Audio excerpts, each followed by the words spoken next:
is what to talk about. Let all bad things of your mind out. Run away, come, run away with me. Here's the key, take, set your body free. Set your body free. Set your body free. Set your body free. Set your body free. I can't imagine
my stories wouldn't fade.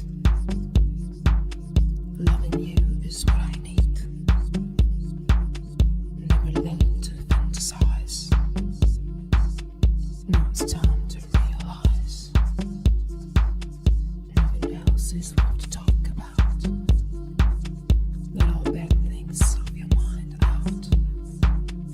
Run away, come, run away with me. Here's the key, take, set your body free.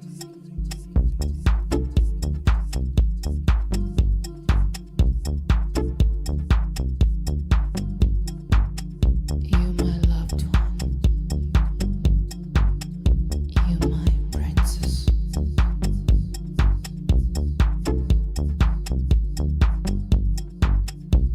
You, my princess.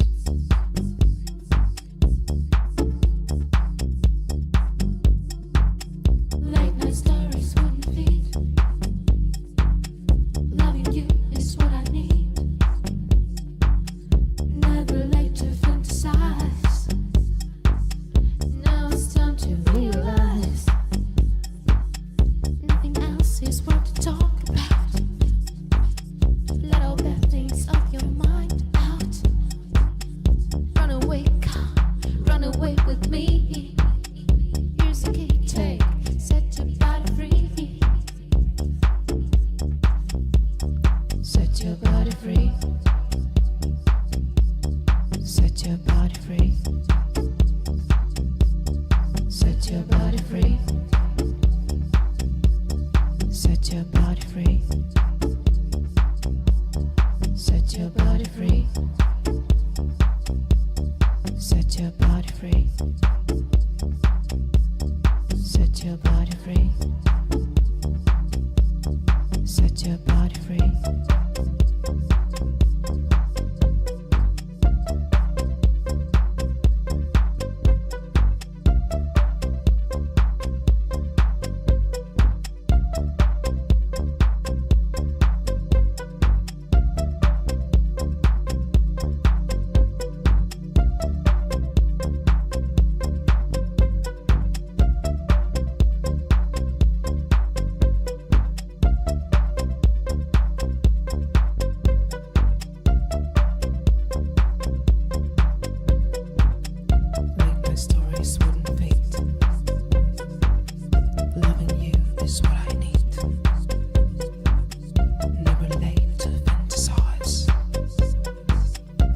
it's time to realize nothing else is worth to talk about. Let all bad things of your mind out. Run away, come, run away with me. Here's the key, take, set your body free. Set your body free. Set your body free. Set your body free. Set your body free. I can imagine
stories wouldn't fade. Loving you is what I need. Never learn to fantasize. Now it's time to realize nothing else is worth to talk about. Let all bad things of your mind out. Run away, come, run away with me. Here's the key, take, set your body free.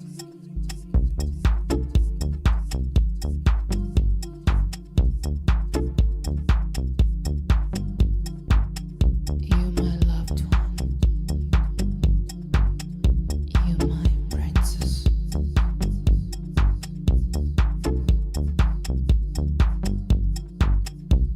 You, my princess.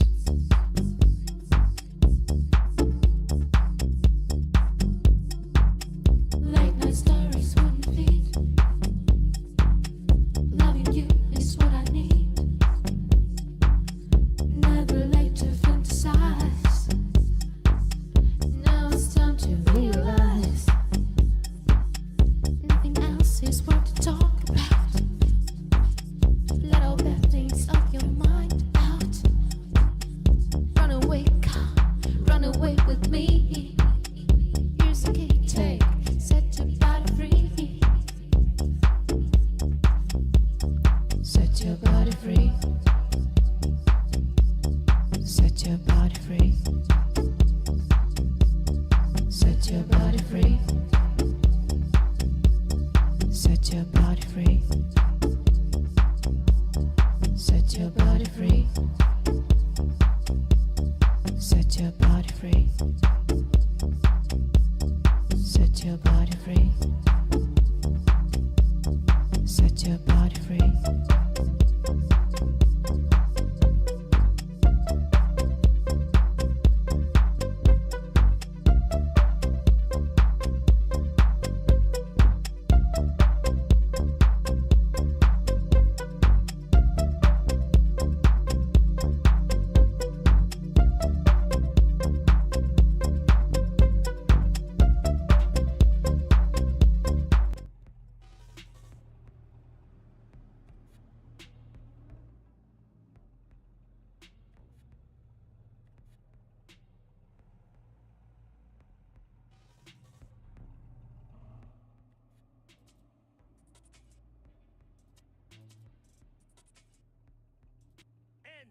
Back with you so soon? How's your afternoon? Is it a mirage? A hologram? No, my friends. It's clear, open skies. But don't take it from me. Get out there and enjoy the sun.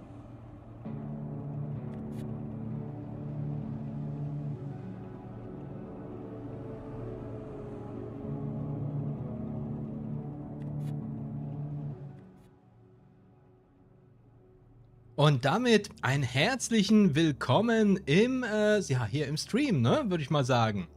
Ich hoffe, es geht allen gut. Mal schauen. Wir sind ja ein paar heute. Gucken wir mal. Ich sehe das hier gar nicht. So, hier. Oh ja, 300 Leutchen sind da. Schön. Willkommen hier auf der Line. Gleich geht's los. In 29 Minuten wird der Red-Stream starten und wir werden endlich erfahren, was es mit dem Update genau auf sich hat. Also ich hoffe es jedenfalls, weil bisher ist ja offiziell zumindest nicht klar, wie es denn so aussieht. Ja, also was wird Erweiterung und was wird Update und irgendwie so. Und natürlich würde ich mich super freuen, wenn es denn heute einen Termin für Update gibt. Ja, denke ich mal. Hoffe ich mal. Ja, ich gucke mal kurz rein, ob hier schon Fragen rausgegangen sind. Also wie gesagt, nochmal ein herzliches Willkommen an alle.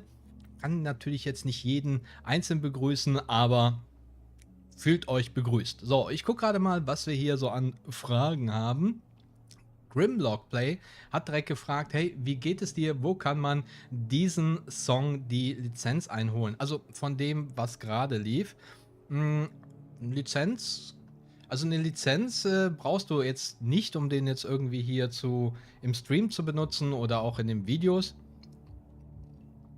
Weil die sind lizenzfrei soweit und kannst du nutzen. Das einzige Problem ist, wenn du hier YouTube- oder Twitch-Kollege bist und streamst das und deine Videos werden old, dann kann das dann irgendwann so sein, dass die Dinger dann ja doch irgendwann von irgendjemandem unter Lizenz genommen werden und dann ist das doof. Also, ja, muss halt gucken, ne? Aber so momentan braucht man dafür nichts.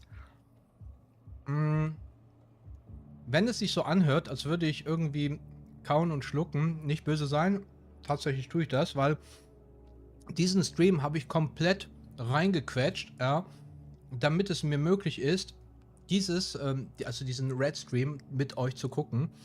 Und deshalb esse ich quasi zwischenzeitlich und ja, also wundert euch bitte nicht. Was haben wir denn als nächstes hier? Cyberpunk hat gefragt. Achso, der hat auch das Tag benutzt. Mulavik, wird man hier gespoilert? Ja, ich gehe mal davon aus. Also wenn wir hier nicht gespoilert werden, dann weiß ich nicht. Ja. Ich meine, CD Projekt erzählt immer so von wegen so, ja, passt auf Spoiler und so weiter und so fort. Aber wir wissen ja noch, den Trailer vor Release, da haben die gerade mal ganz quick gespoilert, dass Jackie abnippelt. Sozusagen die Atomexplosion des Spoilerns. Also ich weiß ja nicht. Insofern, also heute im Red Stream, im Red Stream werden wir sicherlich eine Menge erfahren, aber die spoilen jetzt keine Geschichte oder so. Also die werden jetzt nicht sagen so, ja, willkommen hier beim Stream und das ist übrigens das Ende, das Neue.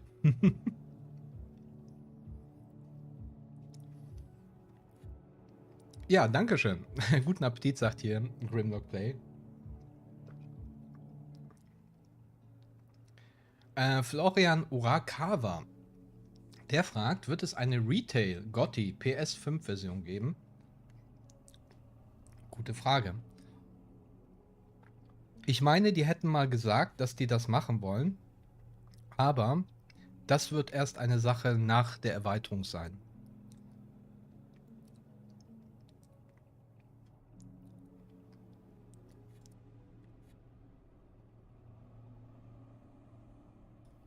Also jetzt nichts, was jetzt sofort kommt. Ich meine, die hätten sich mal gegenüber Investoren dahingehend geäußert, weil das die Frage war, wie es mit entsprechenden physischen Versionen aussieht. Und ich meine, es war geplant, dass nach der Erweiterung eine entsprechende Version kommt. Aber es wird wohl erst nach der Erweiterung sein.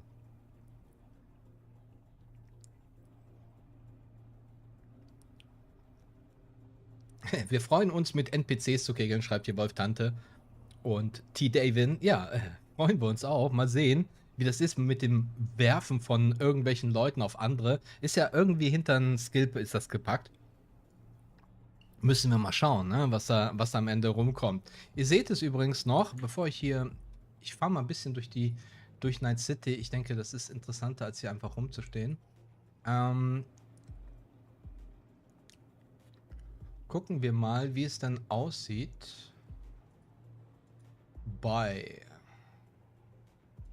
Twitch da. Da ist noch nichts, Also da wird es aber auch gleich erst losgehen, so ich sag mal 20 Minuten davor. Ihr habt das ja im Bild, ich sehe das auch, also es ist alles super.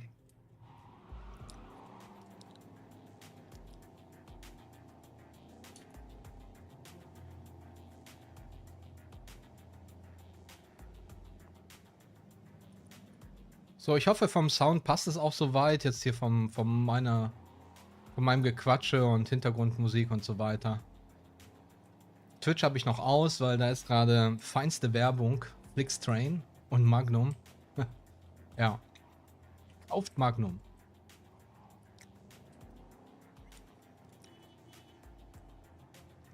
Gucken wir mal. Marco Strobelt. Was sagt dein Bauchgefühl? Wird es neue Apartments geben? Nein. Also ich kann mir das nicht vorstellen, dass es neue Apartments geben wird. Es ist ja auch so, dass mich sowieso schon gewundert hat, dass es halt keine Romanzen und so, also mit Phantom Liberty jetzt nicht special was dazu geben soll. Und wenn das nicht kommt, also wenn jetzt kein neuer Buddy dazu kommt oder eine neue Romanze, dann gibt es ja auch eigentlich keinen Grund für eine neue Bude. Ja. Aber wer weiß, vielleicht überraschen sie uns ja, ne? Mit irgendeiner, keine Ahnung, irgendeiner Schabracke von Wohnung in Dogtown. Aber warum sollte man da leben wollen? Ja. Eastback schreibt hier gerade Glückwunsch zu den 22k. Ja, vielen Dank. Freue ich mich. Freue ich mich, dass es mehr Wahnsinnige wie mich gibt, die Cyberpunk immer noch im Jahr 3 nach Release so intensiv feiern.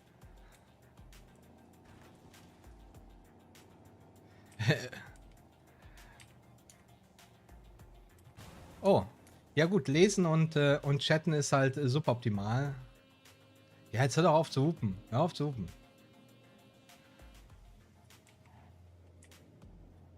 Gucken wir mal wieder in den Chat ein bisschen. Hast du schon den Cyberpunk-Roman gelesen? Bin gerade dabei und bis jetzt sehr zu empfehlen. Ein Roman? Ein Cyberpunk-Roman? Ach so, ja, hier von dem... Ja. Nee, habe ich noch nicht gesehen. Ich gerade letztens noch über ein Video drüber gesprochen, aber schon wieder verdrängt. Ist halt ein Buch, ne? Also, ein Buch schwierig, ne? Und dann auch noch physisch. Ey. Aber steht auf jeden Fall auf der Liste. Muss ich mir holen. Wäre natürlich cool, wenn es davon ein Audiobook gäbe. Ja. Sind die eigentlich schon dran? Ne. Die zwei, die reden da jetzt gerade über Gwent. Okay. Also noch ganz entspannt. Wir haben noch Zeit. Noch Zeit. Noch 20 Minuten.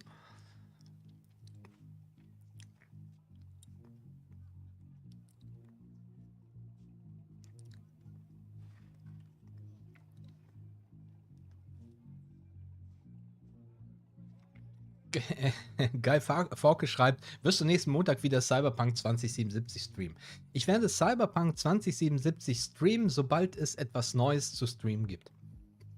Also wenn das Update jetzt mal langsam kommt, dann geht es auch da weiter. Aber wenn die jetzt sich noch Zeit lassen oder wenn, also wie im Worst Case, ja, dass tatsächlich erst das Update kommt, wenn die Erweiterung kommt, ja, dann dauert das noch. Weil wir sind ja durch. Wir haben ja jetzt in über einem Jahr, haben wir da jetzt krass gezockt, ja. Es gab viele spannende, aufregende Momente in dem Spiel. Viele Granaten sind geflogen, viele Karren wurden geschrottet, viele Geschichten wurden erzählt. Ich habe sehr oft in absurder Art und Weise meine Stimme verstellt, um euch Splitter näher zu bringen. Ja, Einige Lore-Details sind auch gelaufen und ja, viel Action. Ja, so, also. Aber irgendwann war dann halt Feierabend, ne? Das ist dann Schluss alles. Aber wie gesagt, wenn Update kommt, dann fängt alles wieder bei Null an, weil dann wollen wir ja sehen, was sich mit dem Update getan hat. Und dann ja, kommt die Erweiterung und dann wird sowieso sehr heavy, weil da wird es eine Menge zu tun geben. Und ich freue mich schon auf die ganzen neuen Sachen, die wir da entdecken werden. Das wird einfach der Hammer. Das wird einfach der Wahnsinn. Total Max Nova. Ja?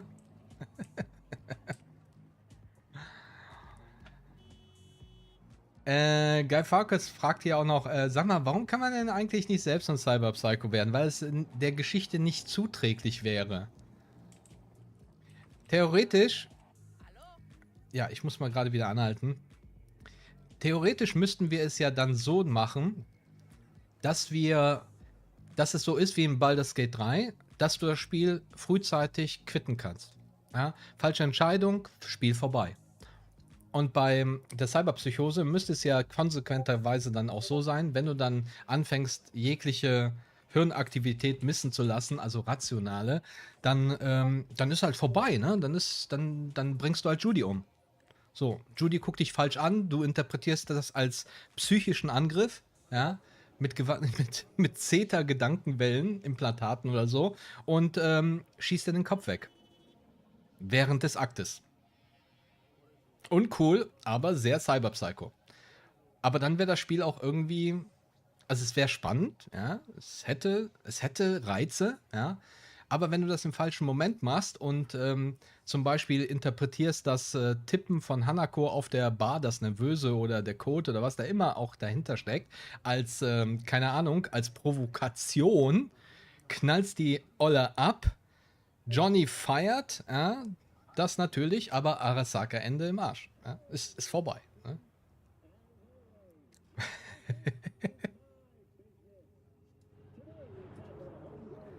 Gucken wir nochmal einen kleinen Blick auf. Ich muss immer nach oben gucken, weil oben ist der Bildschirm mit den Twitch, ob da schon was geht, aber da ist immer noch nichts.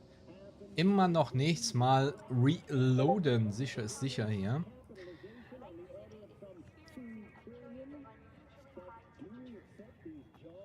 Grimlock Play glaubt auf jeden Fall, dass eine Wohnung im Pazifika reinkommen wird. Ja, vielleicht kommt es sogar. Mal sehen. Überraschen. Ich glaube nicht daran, aber ich lasse mich gerne überraschen. Ist der Roman auf Englisch? Ich meine, ja, erstmal sowieso. Und ich bin aber nicht sicher, ob eine deutsche Übersetzung geplant ist. Weiß ich nicht. Bin ich nicht ganz im Thema. Aber ich meine schon. Der Autor ist jetzt nicht so ein großer und also jetzt auch hier in Deutschland, glaube ich, nicht so bekannt. Die Wahrscheinlichkeit, dass das Ding übersetzt wird, ist wahrscheinlich nur deshalb gegeben, weil es halt Cyberpunk ist. Ne? Weil so glaube ich nicht, dass der hier seine Bücher übersetzt. Speedy MV fragt mich, ob ich morgen auf der Community Party von CD Projekt Red in Köln dabei bin. Nein, bin ich nicht. Zwar wohne ich sehr nah von Köln, eigentlich fast in Köln, aber ausgerechnet immer also sehr oft zu Gamescom-Zeiten bin ich nicht oder habe ich nicht die Möglichkeit, nach Köln reinzukommen. Deshalb habe ich mich da auch erst gar nicht beworben, weil ich nicht wissen wollte oder konnte, ob ich da überhaupt dann sein kann, und dann will ich nicht irgendjemanden den Platz wegnehmen, falls ich überhaupt hätte eine Einladung bekommen. Wird der neue Skillbaum Relic auch außerhalb von Dogtown funktionieren? Fragt Wolf Tante und T-Davin. Also ja, definitiv. Der wird außerhalb von Dogtown funktionieren. Wäre jetzt auch ein bisschen absurd, das Ganze jetzt einzuschränken. Aber du bekommst ihn halt nur, wenn du in Dogtown bist. Also kannst ihn auch nur pflegen. Ich nehme mal an, diese Kisten, die wir da gesehen haben, diese komischen Abwurfkisten, in dem letzten Trailer, ich denke, da sind die Komponenten oder die Währung oder was auch immer man dafür benötigt. Wahrscheinlich ist das da drin. Wahrscheinlich müssen wir die sichern nach und nach und werden dadurch unseren Skillbaum dann ausbauen können. Also so stelle ich mir das gerade vor.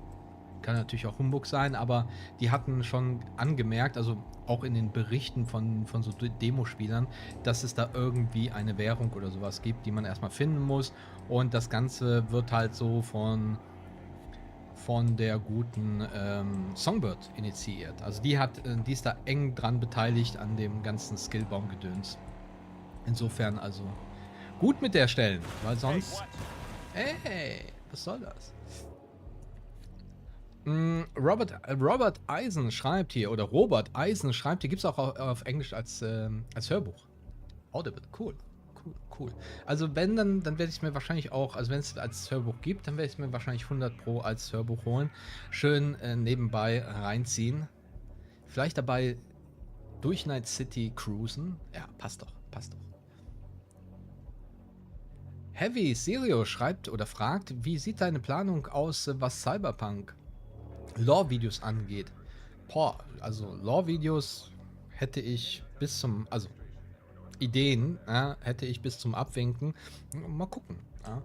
Mal gucken, wie es halt läuft. Erstmal, bevor Phantom Liberty rauskommt, gibt es auf jeden Fall noch Dinge, die mit Phantom Liberty in Verbindung stehen. Also Sachen wie 4. Konzernkrieg und die Metallkriege hatte ich ja schon gemacht und so weiter. Also ein bisschen Hintergrundwissen, damit man einfach so weiß, wie Dinge zu bestimmten Dingen wurden, was sich da entwickelt hat und so weiter und so fort. Und dann gibt es natürlich so auch noch ein paar, ja, Infos zu den Charakteren.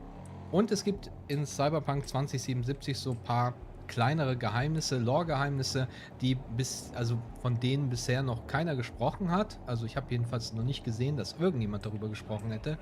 Aber sie sind da und sie sind vielen nicht bewusst.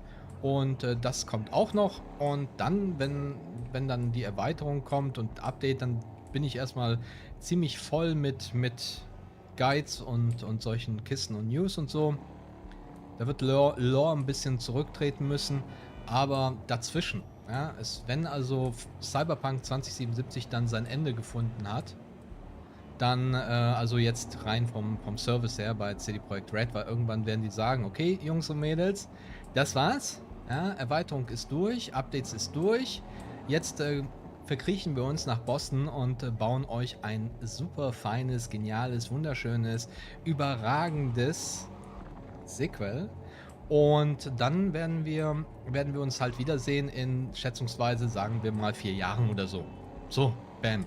Dann ist vorbei. So, dann ist auch vorbei so mit News und Guides. Dann ist halt, dann gibt's nichts mehr. Und ich nehme mal an, dass CD Projekt Red jetzt sehr, sehr, sehr, sehr konservativ sein wird, was Infos angeht. Also die werden nicht so die Kiste machen wie halt in Cyberpunk oder mit Cyberpunk 2077 mit den riesen Hype und so. Das haben sie ja dann gelernt, würde ich sagen. Und die werden hingehen und werden dann sehr wenig Infos bringen, so dass wir da sehr lange Durststrecken haben. Und da ist es natürlich wieder cool, dass ich dann ab und an mal so Lore-Zeug bringen kann, ja, weil es dann interessant ist und wer weiß, was man davon dann im nächsten Spiel sehen wird. Ja, also lange Antwort, aber dafür sehr detailliert.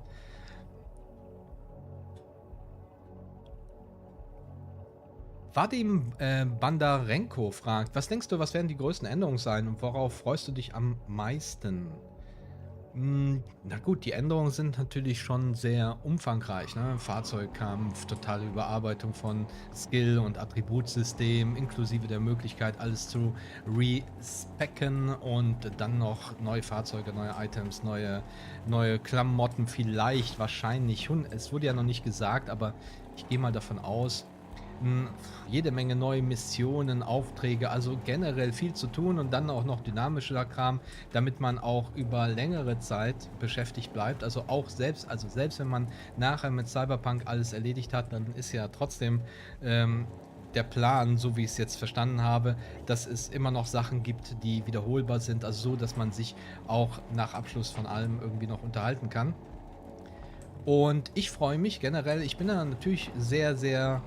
Ja, Story, also mich interessiert die Story, mich interessieren die Geheimnisse. Ne? Ich bin jemand, der die Geheimnisse in Spielen gern findet und generell feiert.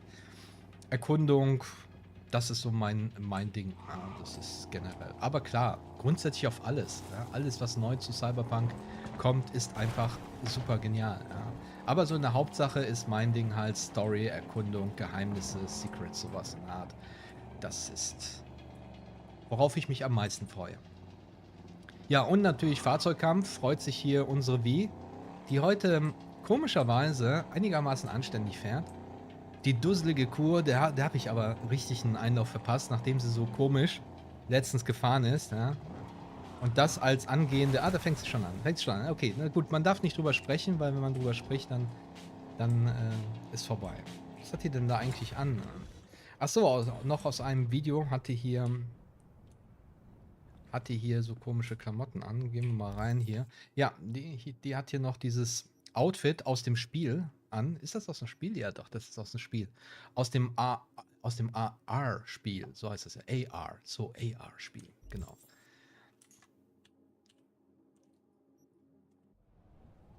Karre sieht aber auch schon ziemlich kaputt aus. Game Focus meint, wenn ich wieder streame, dann ist wieder die Wettstation glücklich. Ja, freue ich mich.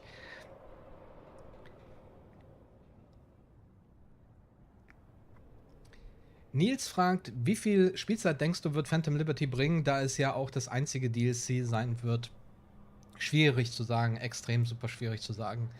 Also es liegt alles daran, was die jetzt wirklich gemacht haben. Wenn die hier einfach nur eine Erweiterung gemacht haben, dann wird das wahrscheinlich im gleichen Rahmen laufen, wie es bei Witcher war. Na, also hier, keine Ahnung, 20, 30 Stunden oder so, oder 20 Stunden waren das, glaube ich, ne? So, Spielzeit ohne Nebenaktivitäten. Aber was viele vermuten, und ich gehöre auch ein bisschen dazu, ist, dass die womöglich die Erweiterung, weil es eben die einzige sein wird, größer gemacht haben als ursprünglich geplant, weil ursprünglich waren ja 2 geplant. Insofern ist die Möglichkeit, eben vorhanden, andere Musik machen, dass die vielleicht die Erweiterung umfangreicher gemacht haben, als es anfangs geplant war. Darauf hindeuten würde halt die Zeit, ne? Also wie lange die hier an der Erweiterung rumgeschustert haben, ist halt schon gewaltig. Also es ist 3 Jahre. Boah. Allerdings ist natürlich auch das Drama, was man noch wegkehren musste. Also hier noch jede Menge Service und Fixes und Optimierung, an denen gearbeitet wurde. Muss man natürlich alles noch von der Zeit abziehen. Also keine Ahnung. Schwierig zu sagen.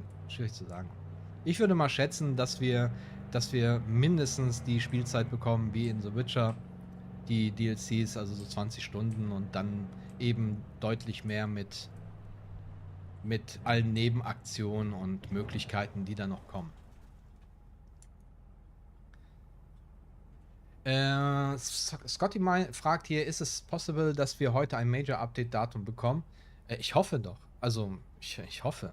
Ob das wahrscheinlich ist, weiß ich nicht. Also aber ich würde es mir sehr, sehr wünschen, dass die einfach sagen, so, ja, kommt, also Update ist geplant, kommt Anfang September. Also mir würde jetzt auch so ein Circa-Ding reichen, weil wenn die sagen, okay, das kommt alles in einem Abwasch, also quasi Erweiterung und Update an einem Tag, das kann sein, aber ist sehr ungewöhnlich, ne? Weil die krempeln hier ja eben mal das ganze Spiel um. Und wie wir wissen, also die Leute, die Cyberpunk schon länger spielen, gibt das halt immer Drama, ne? Also es ist kein Update gekommen, was nicht irgendwie später ein Hotfix bedurfte. Und ich weiß nicht, ob das so gut ist, dass man ein fettes Update, was so viel ändert, aufspielt und dann direkt auch die Erweiterung. Weil alle Fehler, die dann kommen durch das Hauptspiel, womöglich fallen ja auf die Erweiterung zurück. Also ich glaube nicht, dass man das macht, aber man weiß es nicht. Die haben ja auch extrem viel getestet, also womöglich sind die sich ihrer Sache so sicher, dass sie sagen, nee, wir machen alles zusammen, das wird schon klappen, das wird super, das wird super, das wird alles gar kein Problem sein. El Capitan. Dich werde ich übrigens dann als erstes besuchen, weil du wirst ja hier der neue Master auf Karren. Was ist mit dem los? Der hat aber hier eine komische Farbgebung heute hier. Ja. Naja, egal. Sieht so ein bisschen goldig aus, ne? I'm waiting. Ja, ich weiß.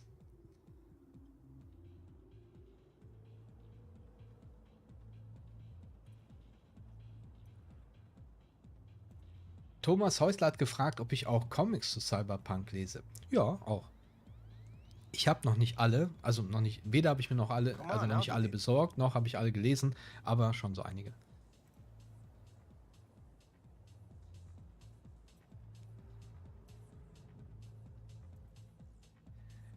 Timmy Boy fragt, ob ich glaube, ob alle OP-Waffen genervt worden sind. Ja, also die werden, die ganze Schwierigkeitskiste ist eine andere in dem neuen Spiel.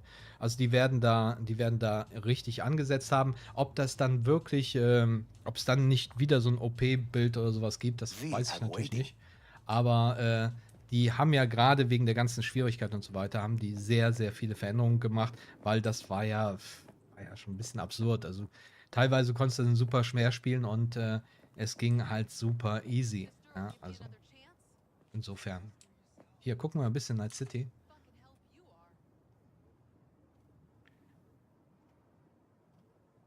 Ich lese mal weiter im Chat. Wird der neue Skillbaum Relic auch außerhalb von Doc? Das habe ich gerade gehabt. Ich bin hier gerade ein bisschen im Chat verrutscht und schon war ich weg hier.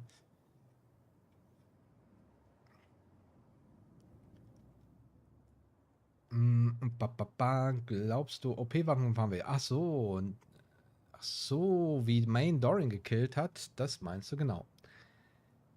Liest du auch Comics? Haben wir eben gehabt. Bist du morgen Abend auf der Community? Habe ich auch schon beantwortet. Da war ich schon mal rüber gesprungen. Ah, Robin Blust schreibt hier, gibt den Roman auf Deutsch seit Montag. Ah, cool. Okay, sehr gut. Sehr gut. Dann muss man nur noch gucken, ob es den vielleicht auch als deutsche Version als Hörbuch gibt, oder? Obwohl, wahrscheinlich werde ich mir eh die englische holen. War dem Bondarenko echt Nähe Köln? Ich komme aus der Nähe von Bonn. Ja, da sind wir ja Nachbarn sozusagen. Arctic Alien schreibt, meinst du, es wird eine Attributzurücksetzung geben? Ich weiß, dass es eine Attributzurücksetzung geben wird. Das wurde von Pavel Sasko bereits bestätigt. Guy Forke schreibt, hast du eigentlich alle Erfolge in Cyberpunk geschafft? Nein. Nein, also ihr könnt glauben oder nicht, ich habe über 2100 Stunden im Spiel und ich habe noch kein Platin. Irgendwas fehlt mir noch. Keine Ahnung. Aber ich bin auch kein Trophy-Spieler. Ich habe ich habe, glaube ich, in meinem Leben vielleicht aus Versehen höchstens mal ein Spiel platiniert und so, aber interessiert mich in der Regel auch kaum die Bohne. Scotty schreibt, ist es possible, dass wir heute Major Update? Ja, das haben wir gerade gehabt. Das haben wir. Ich komme langsam, komme ich in den Bereich. 15 Uhr Dingsbums. Jetzt müsste aber langsam mal losgehen hier bei denen. CD Projekt, aber ist immer noch nichts bei denen. Bin ich denn auf dem richtigen Kanal? Ja, Twitch CD Projekt, ne? Ja, ein bisschen merkwürdig hier gerade eben. Die sind immer noch nicht online. Wahrscheinlich haben die technical irgendwelche technischen Probleme.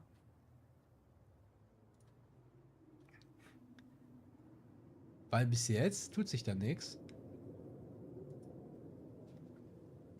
Aber es war doch schon heute, oder?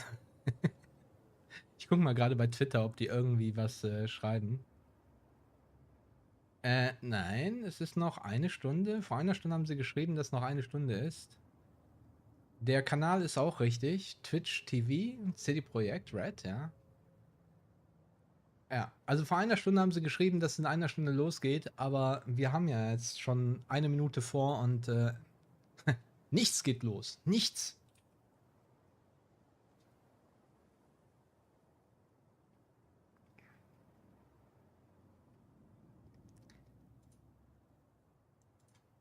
Ne, also ist noch offline. Benachrichtigung aktivieren. Achso, ich bin gar nicht eingeloggt hier. Ja, gut, dann wird ja gleich losgehen, schätze ich mal. Die sind wahrscheinlich gerade noch den Praktikanten am Verfluchen, weil der wieder irgendwas getan hat, was er hätte nicht tun sollen.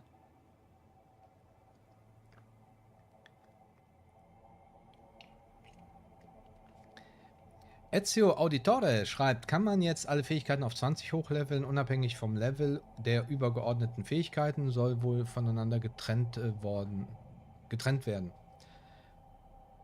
Ja, also grundsätzlich kann ich natürlich nicht genau sagen, wie das alles jetzt ablaufen wird, ne, weil ist ja nicht so viel bekannt, aber ich denke, Ah, da geht gerade jemand live. Okay. Aber ich denke, dass es zugänglicher sein wird als vorher.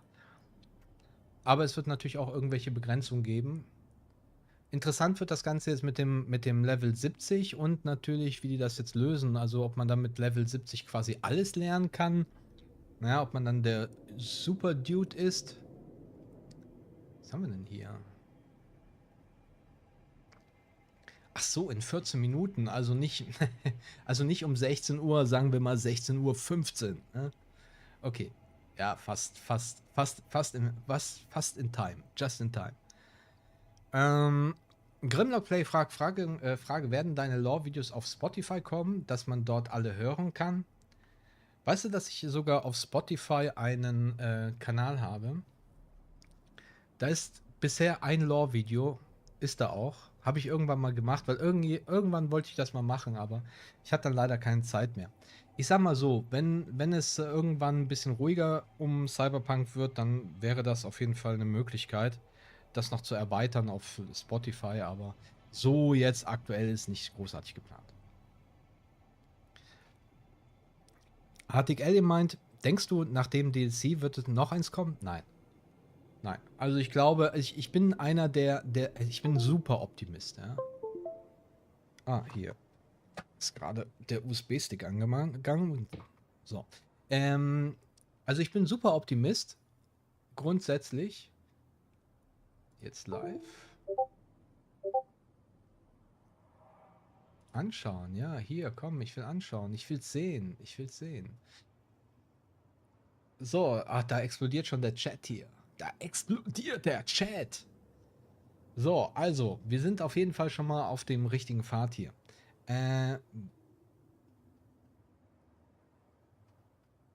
Muss doch mal zurück.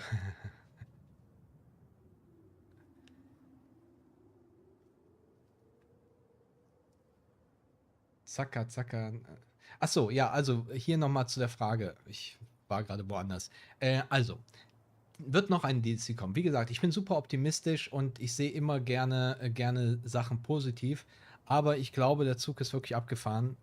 Ich kann mir nicht vorstellen, dass sie selbst nach einem super Erfolg, also wenn das jetzt hier, keine Ahnung, ein Riesending wird, dass die dann noch ein DLC machen, weil die haben sich jetzt komplett fokussiert auf den nächsten Titel. Und das macht aus vielerlei Hinsicht halt auch Sinn. Wegen der neuen Engine und so weiter. Also, was sollen die jetzt noch mal 3 Jahre in Erweiterung stecken? Die brauchen die Leute ja für das Sequel. Ne? Also, glaube ich nicht. Ich würde es mir wünschen, dass die vielleicht so eine Art Service-Gedanken, also ein Service-Team aufrechterhalten. Dass die jetzt sagen, okay, wir machen jetzt nicht eine Erweiterung, sondern wir nehmen jetzt irgendwie 20 Leute oder 30 Leute. Also das ist, muss man ja überlegen, 30 Leute, das ist so die Größe vom Studio hier, Piranha, ne? Hier, also Elex und Co. Ne? Und Gothic. Nimm mal 30 Leute und die lassen wir servicemäßig an Cyberpunk 2077 weiterarbeiten bis zum Sequel. Ich glaube, das wär mega, das würde ich extrem feiern, aber es wird wahrscheinlich auch nicht passieren. Also, ähm, weil auch 30 Leute muss man bezahlen. Ne? Und dann muss da irgendwie Kohle reinkommen.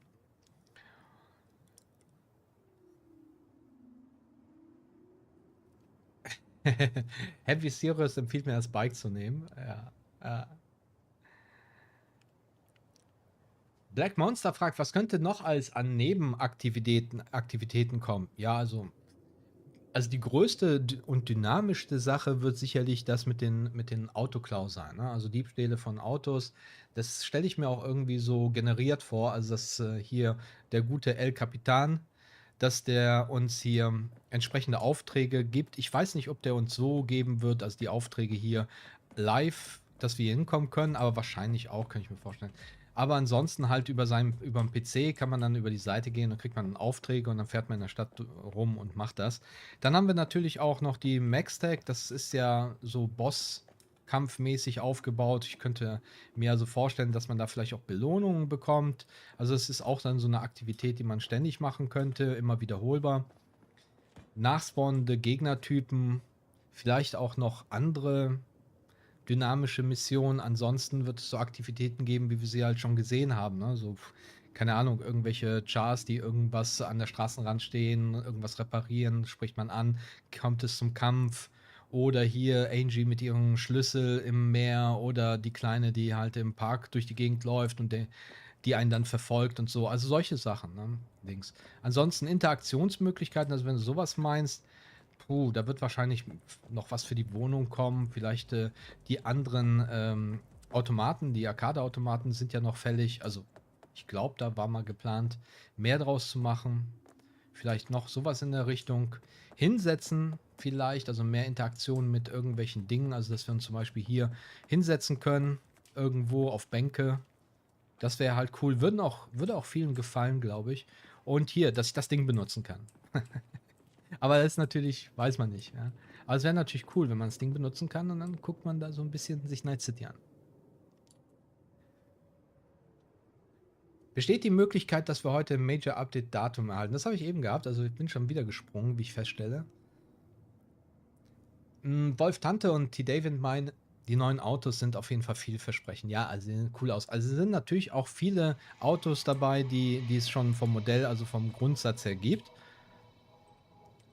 Aber klar, es sind halt andere Versionen davon. Also finde ich sehr, sehr cool. Finde ich sehr cool. Und ich finde grundsätzlich auch mehr Fahrzeuge gar nicht schlecht. Also Variation und Auswahl zu haben, ist ja nicht das Schlimmste, was man in einem Spiel haben kann. Und ich denke, das hat jetzt auch nicht so viel Aufwand gemacht, weil, wie gesagt, viele Modelle sind ja vom Prinzip her schon drin. Als Standardversion zumindest. Jesus fragt, weißt du, mit welchem Level man ins DLC startet? Wahrscheinlich wird man... Ups. Ich muss erstmal hier wieder auf die Straße. Wahrscheinlich wird man so um Level 20 bis 30, also dazwischen irgendwo, wird man im DLC reinkommen. Ich bin nicht mehr ganz sicher. Ich glaube, das genaue Level wurde auch genannt, aber fällt mir gerade nicht ein. Ich denke hier gerade die ganze Zeit an Level 30 wegen Witcher und New Game Plus, aber das ist halt andere Baustelle, wobei man halt nicht weiß, ob das jetzt mit dem New Game Plus noch was wird oder nicht. Muss man mal gucken. Vielleicht gibt es ja heute auch Infos dazu. Würde mich auf jeden Fall mega freuen, wenn wir zum New Game Plus dann auch mal eine verbindliche Info bekommen könnten. Sowas wie, ja, machen wir nicht. Oder sowas wie, ja, kommt, aber. Oder nichts aber. Am besten ohne aber.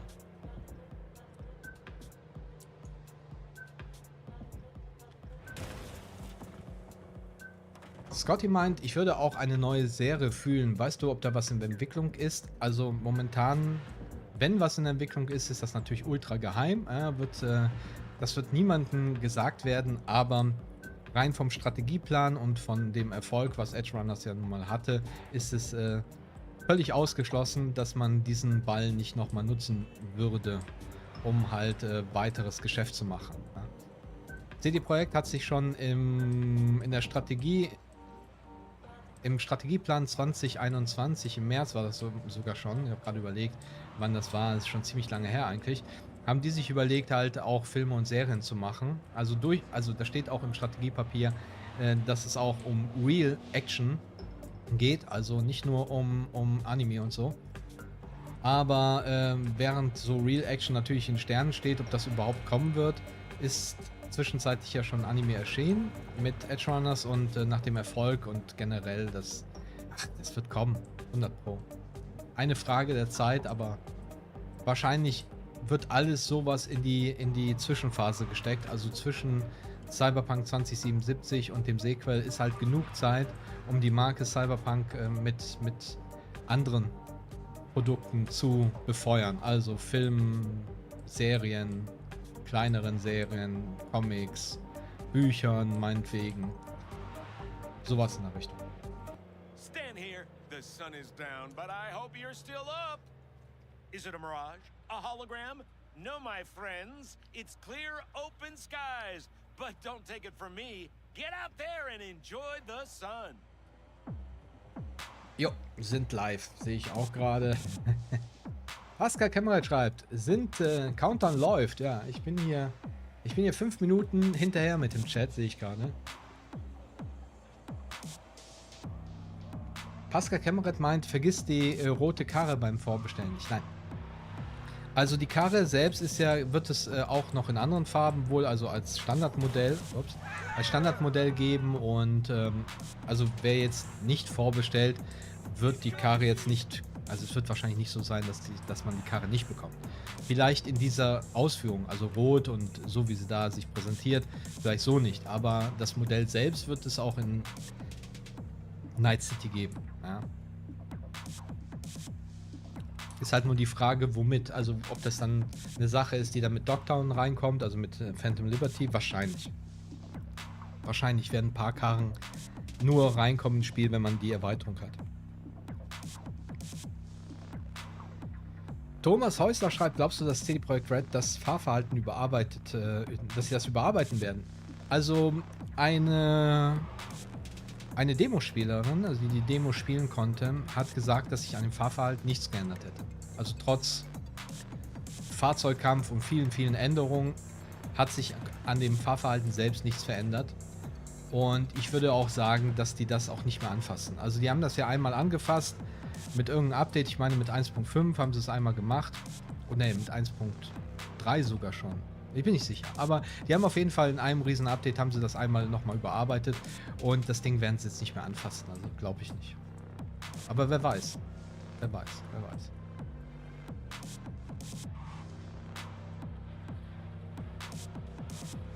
Cory schreibt hier, die haben gesagt, wir bekommen kein NG+.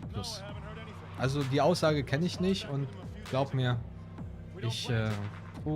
mir geht nicht, also können mir Dinge entgehen, klar, weißt du, 100 Pro, aber es ist sehr, sehr unwahrscheinlich. Gerade wenn es um so ein Thema wie NG Plus geht. Das Einzige, was es gibt, ist Miles Toast, der auf seinem privaten Account irgendwann mal gesagt hat, wie schwierig das Ganze ist. Und daraus haben viele Kollegen meiner Zunft halt gemacht, nee, das ist keine Chance.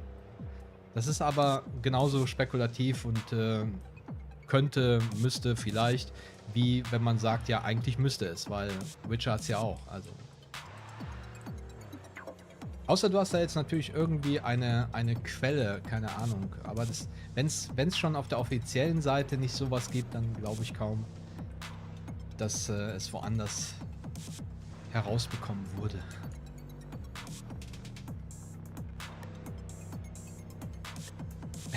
Leon schreibt, bei mir kommt die Mission mit Rogue nicht. Was soll ich machen? Ja, gute Frage. Immer schwierig, ne? So Fragen, so auch in den Kommentaren, so, keine Ahnung, Mission XY läuft nicht, so, Dings kommt nicht, was soll ich tun? Ja. Schwer zu sagen, ne? Was Sache ist da. Da am besten mal googeln bemühen und die ganz konkret nach der Mission suchen, was du da brauchst und so weiter. Da gibt es bestimmt jemanden, der hat das gleiche Problem. Meinst du, es gibt noch Hoffnung für einen New Game Plus Modus? Ich habe ja zuletzt ein Video dazu gemacht und in dem Video da habe ich halt mal so aufgezählt, welche Aussagen pro und contra sind. Also ich persönlich glaube immer noch, dass ein New Game Plus im Bereich des Möglichen liegt. Ja. Ich bin nicht mehr ganz so sicher, weil Zeit ist vergangen. Fokus hat sich verändert bei CD Projekt Red, also man weiß es nicht. Es ist sehr schwierig. Es kostet halt Geld. Ja. New Game Plus kostet Geld. Und wenn man den macht, dann muss das für die einen Sinn ergeben. Ja. Also, muss man gucken. Schwer zu sagen. Harald, Ede, kommt aus Elsdorf. Ja, Grüße. Dann nach Elsdorf. Glaubst du, es wird eine Möglichkeit geben, Items zu verbessern, ohne technische Fähigkeiten zu skillen? Ja, ist die Frage, wie die das mit dem ganzen Crafting jetzt hier machen. Ne? Das kann ich dir nicht sagen. Das kann ich dir echt nicht sagen. Da kann ich auch keine Vermutung anstellen. Ich weiß nicht, wie die das lösen. Ob die technischen Abilities da jetzt vielleicht ein bisschen mehr entkoppeln, so dass mehr Leute da was machen können. Also, weil bisher war es ja so, wenn du Technik nicht geskillt hast, dann konntest du halt keine Waffen bauen und so. Und was ja auch irgendwie doof war. Leute, es geht los. Es geht los. Es geht los. Es geht los. Es geht los. Es geht los. Es geht los. Und das bedeutet für mich, wir schalten mal um. Denn jetzt wollen wir ja gucken, was es gibt. Jetzt gibt es nochmal den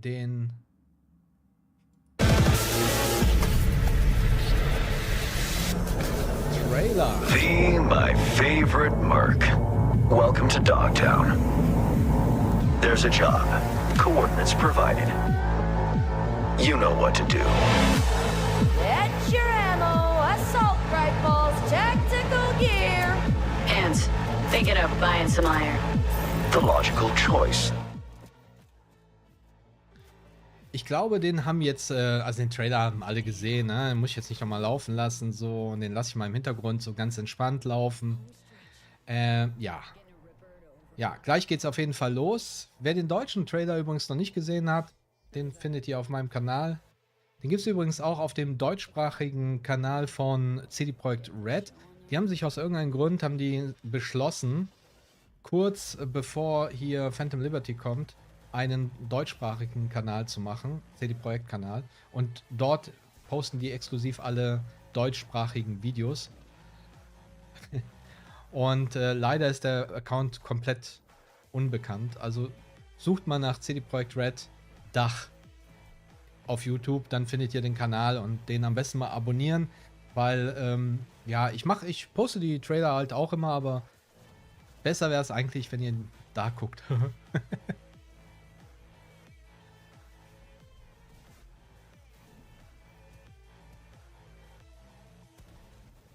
Job done. Premium work, V. I'm closing the gig and sending you a little bonus. Okay, die letzte Frage von Jones C. Wie sind denn deine Einstellungen bei den Fahrzeugen? Oh, Frau, das kann ich dir jetzt gar nicht so verraten. Ja, irgendwann mal das festgelegt. Wahrscheinlich sogar nach der Neuinstallation habe ich sogar alles bei Standard gelassen. Also nichts Spezielles gemacht. Am besten ist natürlich, wenn man mit einem Controller dran macht, weil per Controller fährt man schon viel besser als mit Tastatur und Maus, aber gut. Gut. Mal schauen. Ja, Leute, also. Gleich geht's los. Ich hoffe, ihr seid genauso aufgeregt, wie ich es bin. Bei mir geht gerade so langsam so, Puls, schön, haha, gleich werden wir mehr erfahren. Ich hoffe, dass es aber nicht nur wieder eine Laberei wird. Aber glaube ich nicht. Also diesmal geht es ja wirklich handfestes Thema. Wir wollen über das Update sprechen. Und sobald die hier anfangen zu quatschen, halte ich die Klappe, damit ihr hier auch was mitbekommt, was die da sagen. Da sind sie auch schon. Also, los geht's. Hello everyone, I'm Amelia, I'm a Senior Community Manager, and welcome to another episode of the Red Streams about Phantom Liberty and Update 2.0. Today with me I have some special guests, and of course my co-host Alicja Kozera. Hey guys! We have Kacper Niepokulczycki, Lead Environment Artist. Thank you. And Gabe Amatangelo, Game Director. Hi everyone. Are you guys excited? Yeah. Super excited. Give us the cues. What do we need to say? Yeah, 1 second. What's next? So a few days ago, we showed you guys a new ways to play trailer for Cyberpunk 2077. And today in the stream, we're gonna take a deep dive in some of the features that have been showcased in the trailer. So we're gonna go through the reworked perks and the new relic tree from Phantom Liberty. We'll also show you a little bit of Dogtown and some characters that you're gonna meet in Phantom Liberty.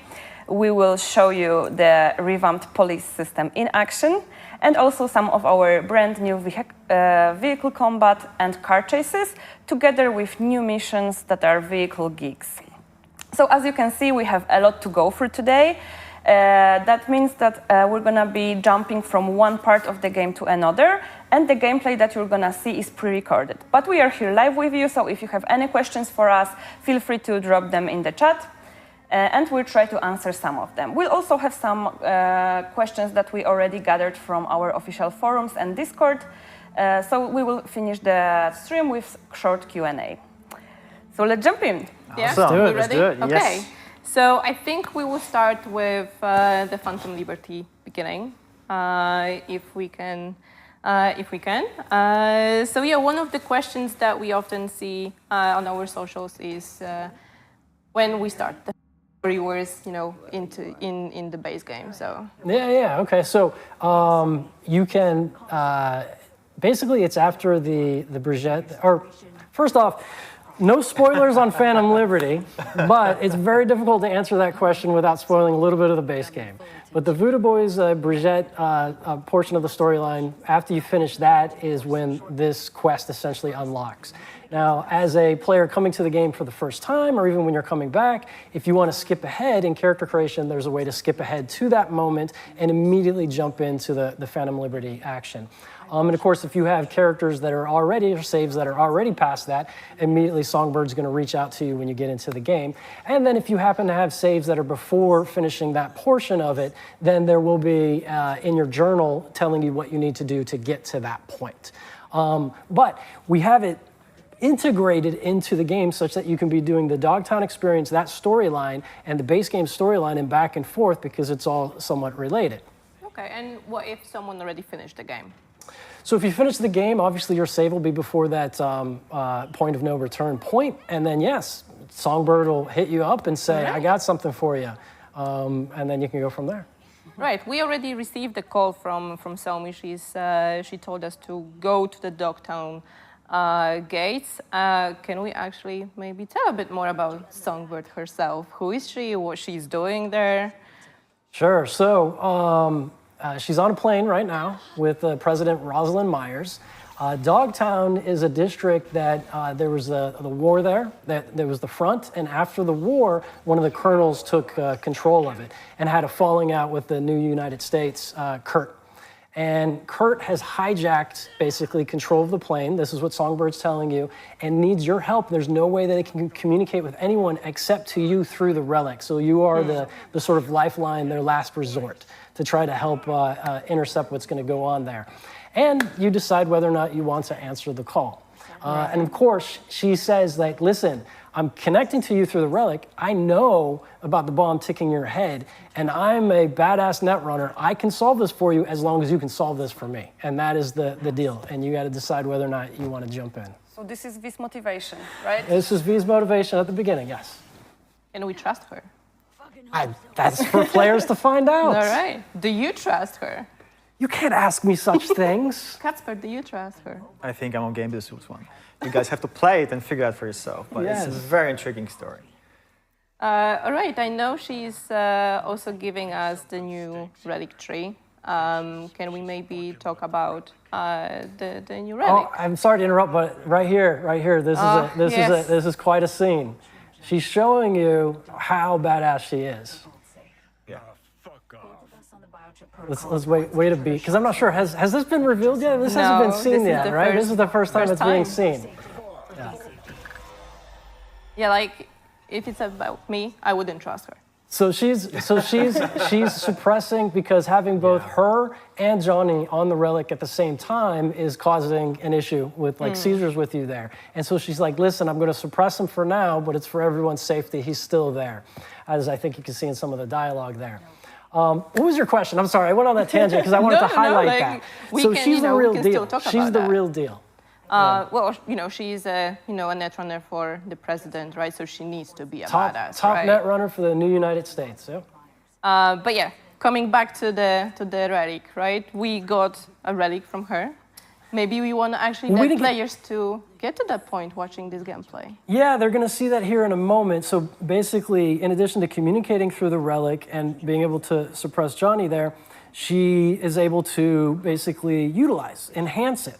And says, listen, I'm going to unlock some potential of this relic in your head, and this is going to unlock the skill tree, which I guess they're going to see in a moment there. And is this when I talk about what the skill tree does? Or? In a moment. Okay, sorry, getting ahead. I guess Johnny is not happy to be suppressed by Songbird like that. I mean, I wouldn't. You'll find out how Johnny feels a little bit later in the story. Dogtown, not so sure. You'll need to get her out of the plane before anyone else does. Nothing's for free, Songbird. We should talk biz. Just got a taste of my abilities, I believe. There's more. I can cure you. Once and for all.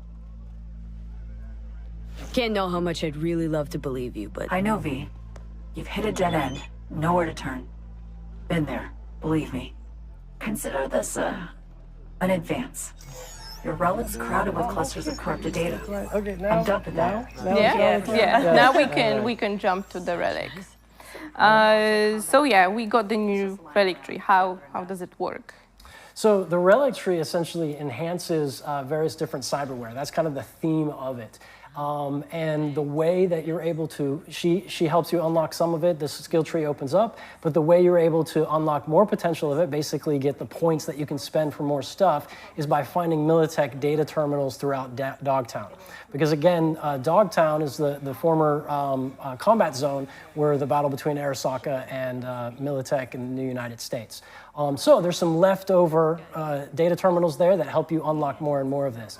And the theme, there's a bunch of different type of abilities to unlock for different cyberware. I'm sorry, keep going? Okay.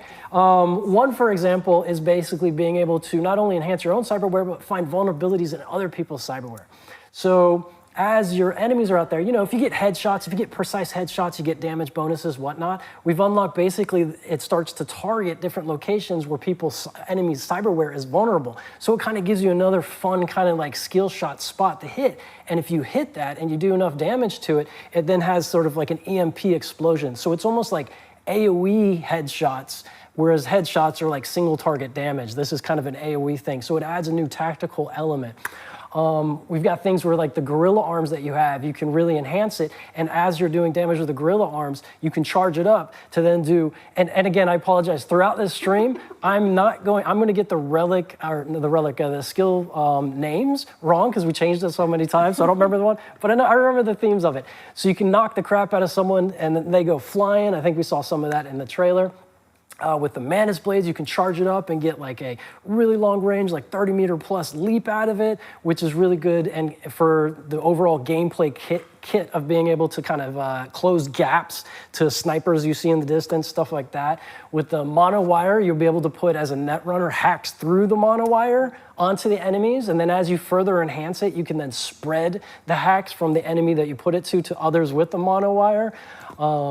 The optical camo gets an enhancement through this tree as well, where you're able to like fully kind of just like vanish, like poof, out of combat if you want to reset kind of the stealth gameplay loop, if you mess up, or if you want to jump in and get revealed tactically for a reason and then pop out, you can enhance it that way. It goes on and on and on. Okay, so we explained some of those new perks, but how you actually leveled this new tree. That's what I was saying. It was the data terminals throughout Dogtown, so it's exploration. Okay, so as you can find them throughout your exploration of Dogtown. So if you level up normally, you will not get the point. Right, yeah, this is not through the leveling up, this is through exploration to get those points. Okay. Leveling up, of course, still gives you the perk points, which we'll talk about in a little bit, obviously. I think you can clear this because I'm not sure if it was coming through. Yeah. You have to explore Dogtown to find those. They're not marked, they're not shown. You have to find them. It's exploration. Exactly. You'll hear audio cues. There'll be hints as you're getting close, that kind of stuff. But we really had fun with, placing them in places that are fun too. That's correct. So Vault 2 and whatnot. Okay, and if we start as the, Phantom Liberty standalone, right? How many points do we get at the beginning, or we just start with 0? So if you do the Phantom Liberty standalone, you get your first set of points from her that allows you to pick sort of one of the foundation ones. All right. And then as you explore, you get one more point for each of the data terminals you have. And I can't remember the exact number of points overall, but obviously if you find them all, you can fill up the tree. All right. Right, so now we can actually jump into the juicy gameplay details. I know you've been dying to tell us a bit more about the gameplay that we are preparing. So, sit comfortable. You're ready? All right, so we prepared the build, the solo build, for our players to see. And I also wanted to ask about the perks reset and the attribute reset. Can we maybe share some information about that before we jump to the Sure. So everyone is going to be able to, with your save files, your characters, you'll be able to reset your attributes once. And we're doing this obviously because we did a big revamp of the system. And your relic, I'm sorry, not your relic, but your perk points, you'll be able to respend, but you'll also be able to do it on the fly. Not while you're in combat, but whenever you can refund and readjust stuff and find the way you want to play. So that answers the question, I think. Yeah. Yeah. Right, so we ready with the gameplay? Let's go. Let's go. So yeah, like I mentioned, we prepared a short showcase of the new skills and perks for the solo build. So yeah, Gabe, floor is yours. I know this is your favorite way to play. You're carrying the whole show right now. Oh, so what? Okay, yeah, we're going to the body tree. So, and I can't quite see which ones we're looking at, but the body tree, basically, we have a bunch of different things, that are in that theme. Because overall, the way we approached it is that we wanted to say, okay, if we're in this like dark future, there's cyberware, what are the different fantasies, the different gameplay loops, the different ways you want to experience the world? And which ones are missing? Which ones do we need to add? And one that we felt that wasn't fully fleshed out, or you felt viscerally, if you will, is this like sort of like Terminator, type cyberware where you're just in there in the thick of it. So one of the things on the tree is you can get it to where the heavy machine guns, if you remember the heavy machine guns of the base game are like brrr, whatever. Now if you got the strength, you can really keep it steady and just melt people with it. The other thing is that the overall theme of this is to be in the midst of the action. So the more you're pushing your fight, there's this adrenaline thing, and the adrenaline meter goes up, and it's sort of this extra level of health or whatever. And if you can do the overhand slam, Quake, I think is what we call it now, bam, and the more people you catch in it, the more health that comes back. And so it's all about being in the thick of it and in the midst of the crossfire, but as long as you keep pressing that attack, you can survive. And there's various different ways to mitigate stuff. And then, of course, if there's a sniper in the distance, you can pick up a body and throw it at them. So we give the full kit, to deal with all the different dynamics in a different way, right? To really just feel different. And crap, there was one there that I just, so what kind of pairs pretty well with the body tree, which I think they showed there a little bit, is on one of the sides of the tech tree, you can unlock the ability to go even higher with your cyberware. So there's a cyberware limit, and then in the tech tree, if you get the right perks, you can kind of push past that limit. However, if you push past that limit, you're at risk of getting into what we call, it's the Edge Runner perk, by the way, is the name of one of them, of course, right? Fitting. But you can get into a Fury mode, where essentially you're overloading and you're starting to receive like damage, you have your health max is lower and that kind of stuff. But it pairs really well with this build because you can keep getting adrenaline and regaining your health, right? Yeah. So it's one that just happens to, I can't wait to see all the different builds that the players find and how they mix and match. This is just one way to mix and match like body and tech, and kind of has that fantasy fulfillment, and I have a lot of fun playing that one myself. Oh, and of course, how could I miss? So another way you can close gaps is you can charge, and then you knock people back like bowling pins. And that's a good one for closing gaps. And if you get certain perks, you can. I'm talking too fast, aren't I? No. I'm talking too fast. It's okay. I get excited. I get excited. You get excited. Yeah. There it goes. That was like a gratuitous throw there, which is fun to do, of course, as well. But you feel really satisfied if you see an enemy in the distance and you throw and you arc it just right, and bam, you splat them. It's so much fun.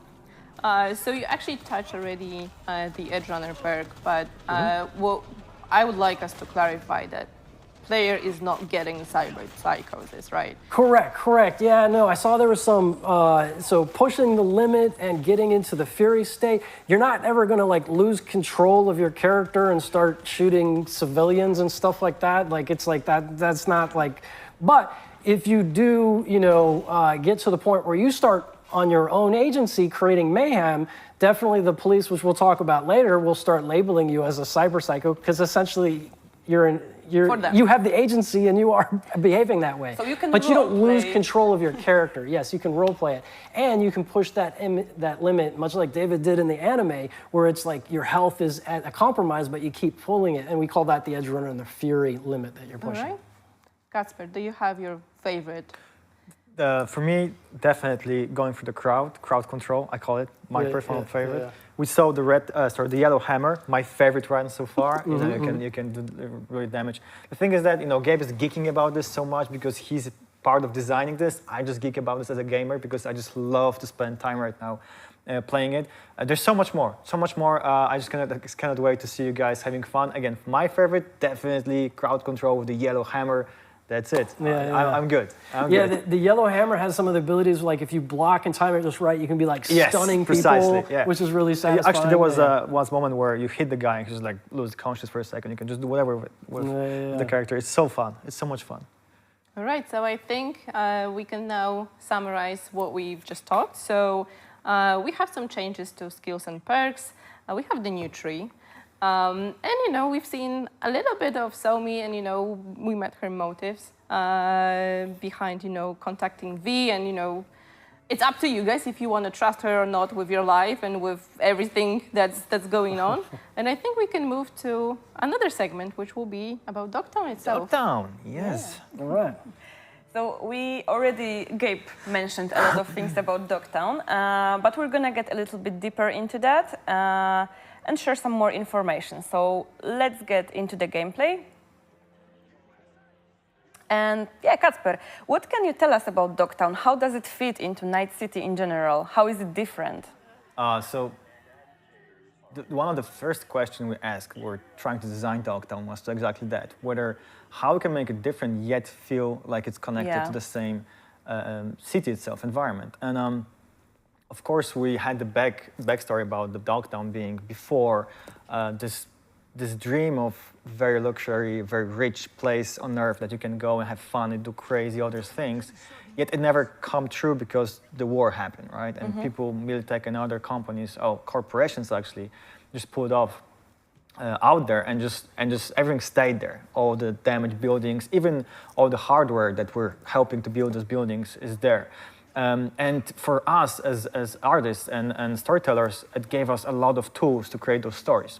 Meaning, for example, Night City, it's not very, I would say, safe place, yet it is a city of dreams, right? So we try to make the contrast there. Where here, it's the total dystopian world, right? So we had the tools of showing this decaying world and how it goes, how it's being literally consumed by time, yet people trying to survive there.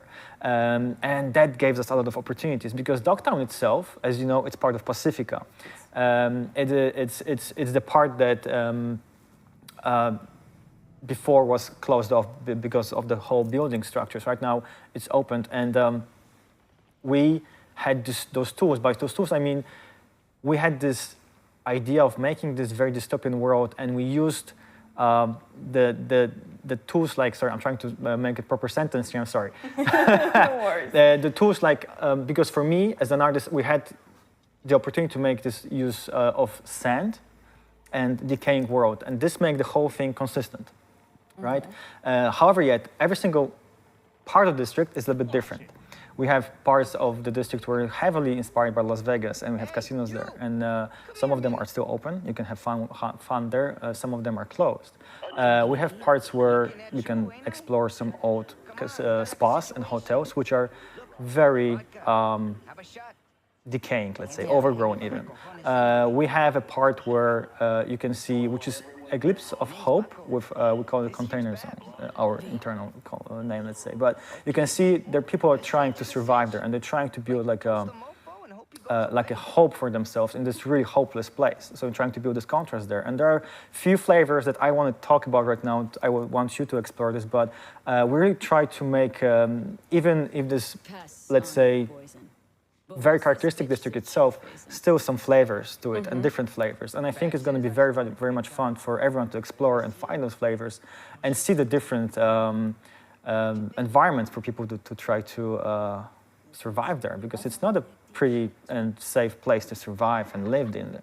So if this is such a dangerous place, who gets to live there? Who decides, oh, I'm going to move to Dogtown? I don't think it's like anyone woke up one morning and said, I want to change something in my life, and then go there living, because that's probably not the best place to go. However, there's a lot of different social layers, I would say, in Dogtown. We can start with all the people that are trying to escape from law, meaning NCPD, and trying to hide there. Maybe even conduct business, which is probably illegal there, but you can do crazy shit in Dogtown, because why not?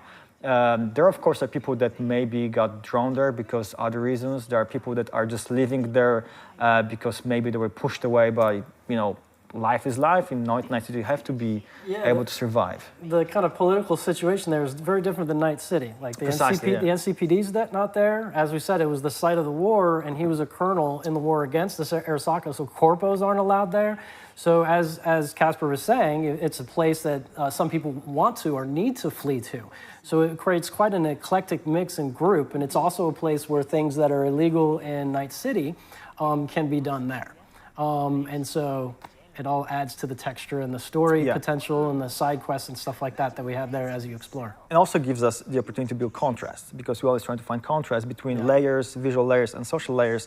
And here it's a lot of layers on top of each other, creating those contrasts. So I think it's very cool. And we hope at the very beginning, when you see the big gate, and you know, Somi's trying to get you past that gate into there, that we give you that feeling. You hear on the megaphones, and I'm not sure if the audio played there for them, but you hear on the megaphones where Kurt is saying, like, you know, no NCPD, no corpos, so on and so forth allowed there. And you even have scenes where NCPD is trying to get in, and the bar guest, his militia, is like back. Wait, am I allowed to curse? Am I allowed to curse? I don't know. One per stream. Back the F up. No, okay. Anyways, yeah, so it just gave so much potential. And I think the other thing that we had a lot of fun with, and as Casper was saying, was just that sort of that feeling of like oppression. Like, you know, it's like even in the zone where, you know, people are, you know, they've got stands and they've got some commerce and they've got a life there. There's still those bar guest soldiers that are walking through, just making sure everyone's in order. So you feel that. And of course, the closer you get to the Black Sapphire, to his tower, the more it's sort of like in a military encampment. I would still add to that what you said, is that because you may be made feel like Kurtz's people, bar guests, are there to protect you. It's not entirely the case. No, they're trying to protect themselves. That's true. That's a good point. But they're trying to maybe just make sure that they're okay, but they don't care about you. Okay, but let's right, circle back a little bit. Bad. Okay, Barguest and Kurt. Who are they? Because Pacifica, we always thought it's like Voodoo Boys mostly. That's their term. True. But Dogtown is controlled by Barguest, and the leader of Barguest is Kurt. It's Kurt. Right? Yeah, I think we have to make sure that it's called clear. Dogtown itself still being part of Pacifica in terms of the map, like geography. What's the word here? Geography. Yeah. Thank you so much. But it's like as a entity, it's a separate thing, right? You have to go there. It's almost like a Vatican in Rome. If it's a good example, maybe not. But you know what I mean? Like, as far as borders go, yes, but otherwise, everything that's else, what I meant. Yeah. I meant by the borders. But yeah, so when you go in there, it's a different world, and it's run by Kurt, right? And the Kurt is an ex-special force military guy from Militech, and after the war, he started his own army, basically. And all the people, all the army people joined him that also couldn't find their place in the world after the war, and he basically created his own kingdom, let's say, even, right? He runs this place, and whatever he wants, he gets it. And what was the question? I got carried away a bit. Because you started talking about Barguest without explaining who they are. So his army, his militia, let's say, is called Barguest, right? Yeah. The forces are called Barguest. He's Kurt Hansen running the Barguest, and it's his playground. They do whatever they want to do there. Of course, he's also a businessman, but I don't know how far we can go there. We can leave it here. Okay, people can meet Kurt on their own and find out more about it. In this playthrough, they have seen a peek into Kurt's life, everyday life. But okay, that's it about Kurt. Let's go into Rosalind Myers, because she is another very important character. Gabe already told us a little bit about her. She gets lost in Dogtown with her Space Force One being destroyed and shot down from the sky, and we meet her. So let's see on the gameplay Rosalind Myers, and can you tell us a little bit more about her? Yeah, so she is the president, and we get shot down there, and we find out that you know, she's someone who can hold her own, but she definitely needs assistance in getting out, and it's just the two of you, and you're trying to kind of find your way and escape, you know, Kurt and his crew who are chasing you. So it's kind of a fun kind of like look around every corner in the first I'm always hesitant. I don't want to spoil too much, but in the first sort of segment of gameplay, and in this scene here, we're seeing in a hideout, and I'm not sure if the audio is playing or whatever, but they're listening to Kurt, and this kind of goes to the point that you're trying to say. He's he's not just all brute. He's a smart politician, and he's playing a political game here with the propaganda machine, if you will. To say that, this is a ploy, the president isn't really there, so everyone look away while he does what he wants to do. He's like, they're just trying to position Night City to be able to reinvade my place here, and they're trying to take advantage of this, so he's really putting everyone in a difficult situation politically such that he can maintain his power and, of course, keep the president at risk. And you are, I'm not going to spoil anything more, but yeah. Yeah, that's it.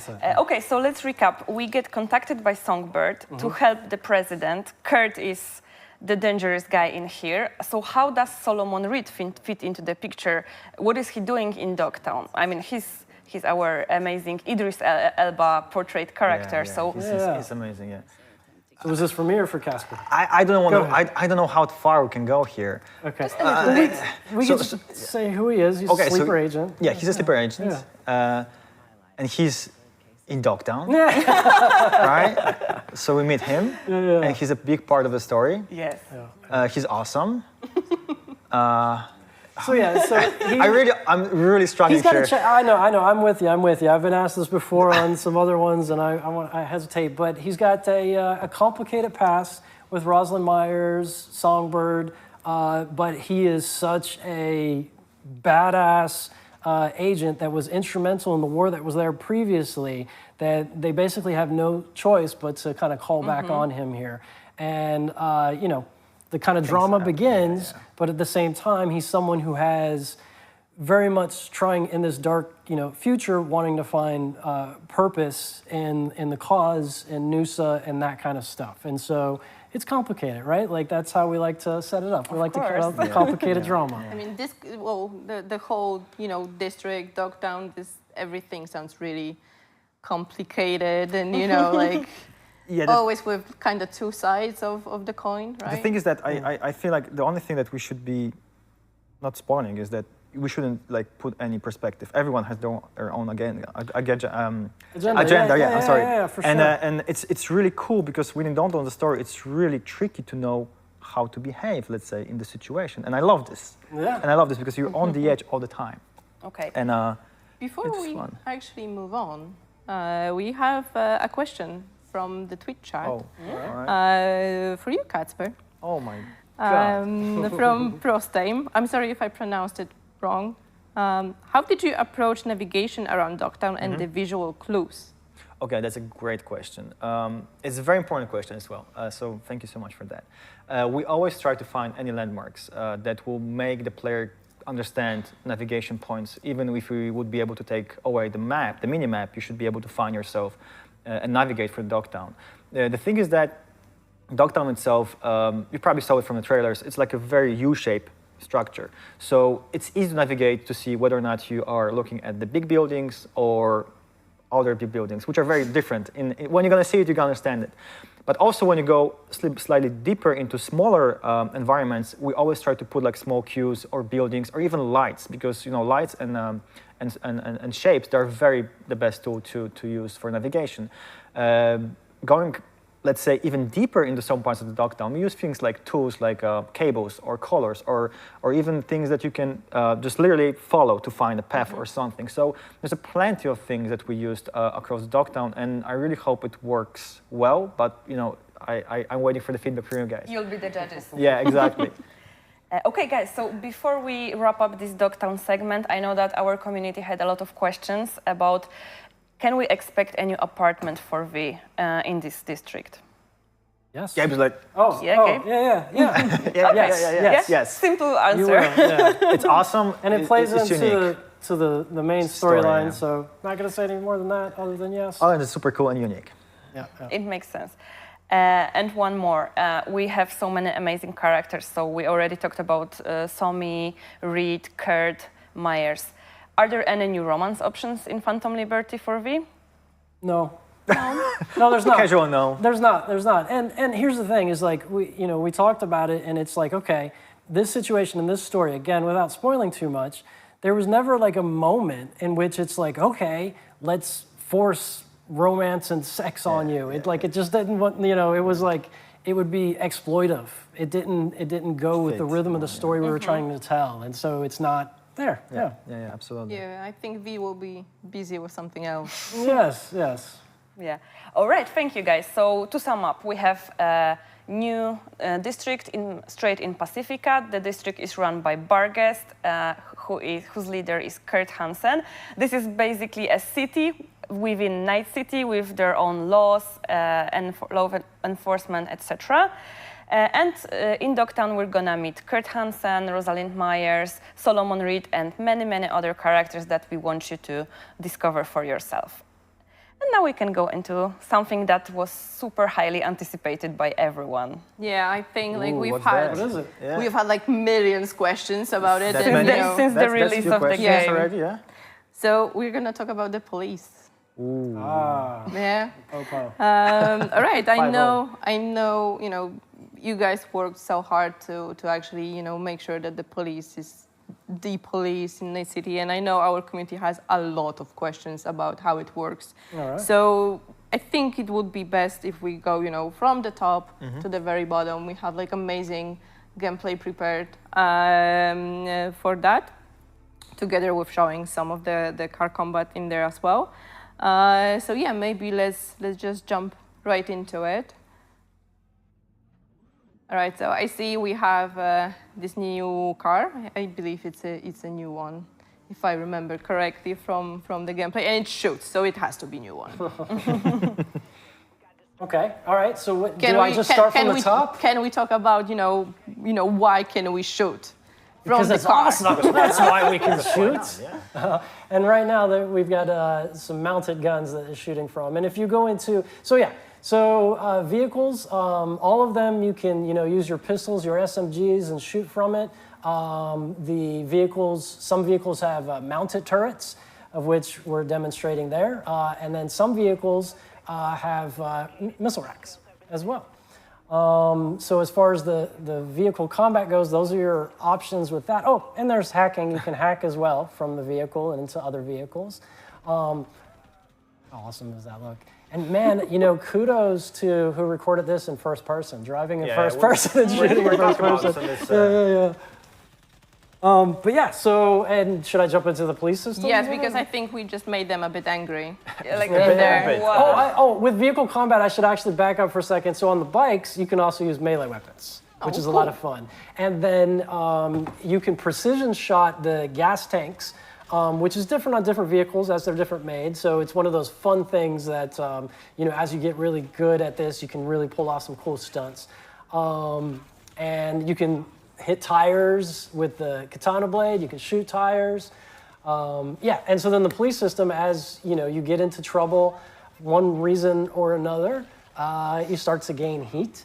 And when the police show up, at first they're just like, okay, where did the action happen? Where did the crime happen? Or where did we get called for whatever reason and whatever kind of quest or whatever? And I try not to spoil things, but when they show up at the scene, if you're still at the scene, then of course you get into combat, but you might want to go. But if you start to really crank up the heat, then they'll send more people at you. And they have tactics. They try to run you off the road. They try to T-bone. It's so much fun when you're going full speed and suddenly, bam! It's like, we got those moments. It's really cool. So, and then if you really crank up the heat, they start to bring out their own weaponized vehicles. And then of course we're seeing here, and you crank it out even more. Now you got MaxTac that shows up. 5 stars. Yeah. And when MaxTac shows up, so if you're in a vehicle and MaxTac's trying to get you, you'll see on the screen they're trying to hack your vehicle to stop you. And then if your vehicle gets hacked, then they show up in an AV, or if you're on foot already, and 4 MaxTac come out. There's 5 different archetypes, and it's a random 4 of the 5 different archetypes that come out to fight you. And one of the things is, like, as those of you who know you've played, there's difficulty modes, right? And you put on lower difficulty modes, guys are actually easier. However, with MaxTac, nope.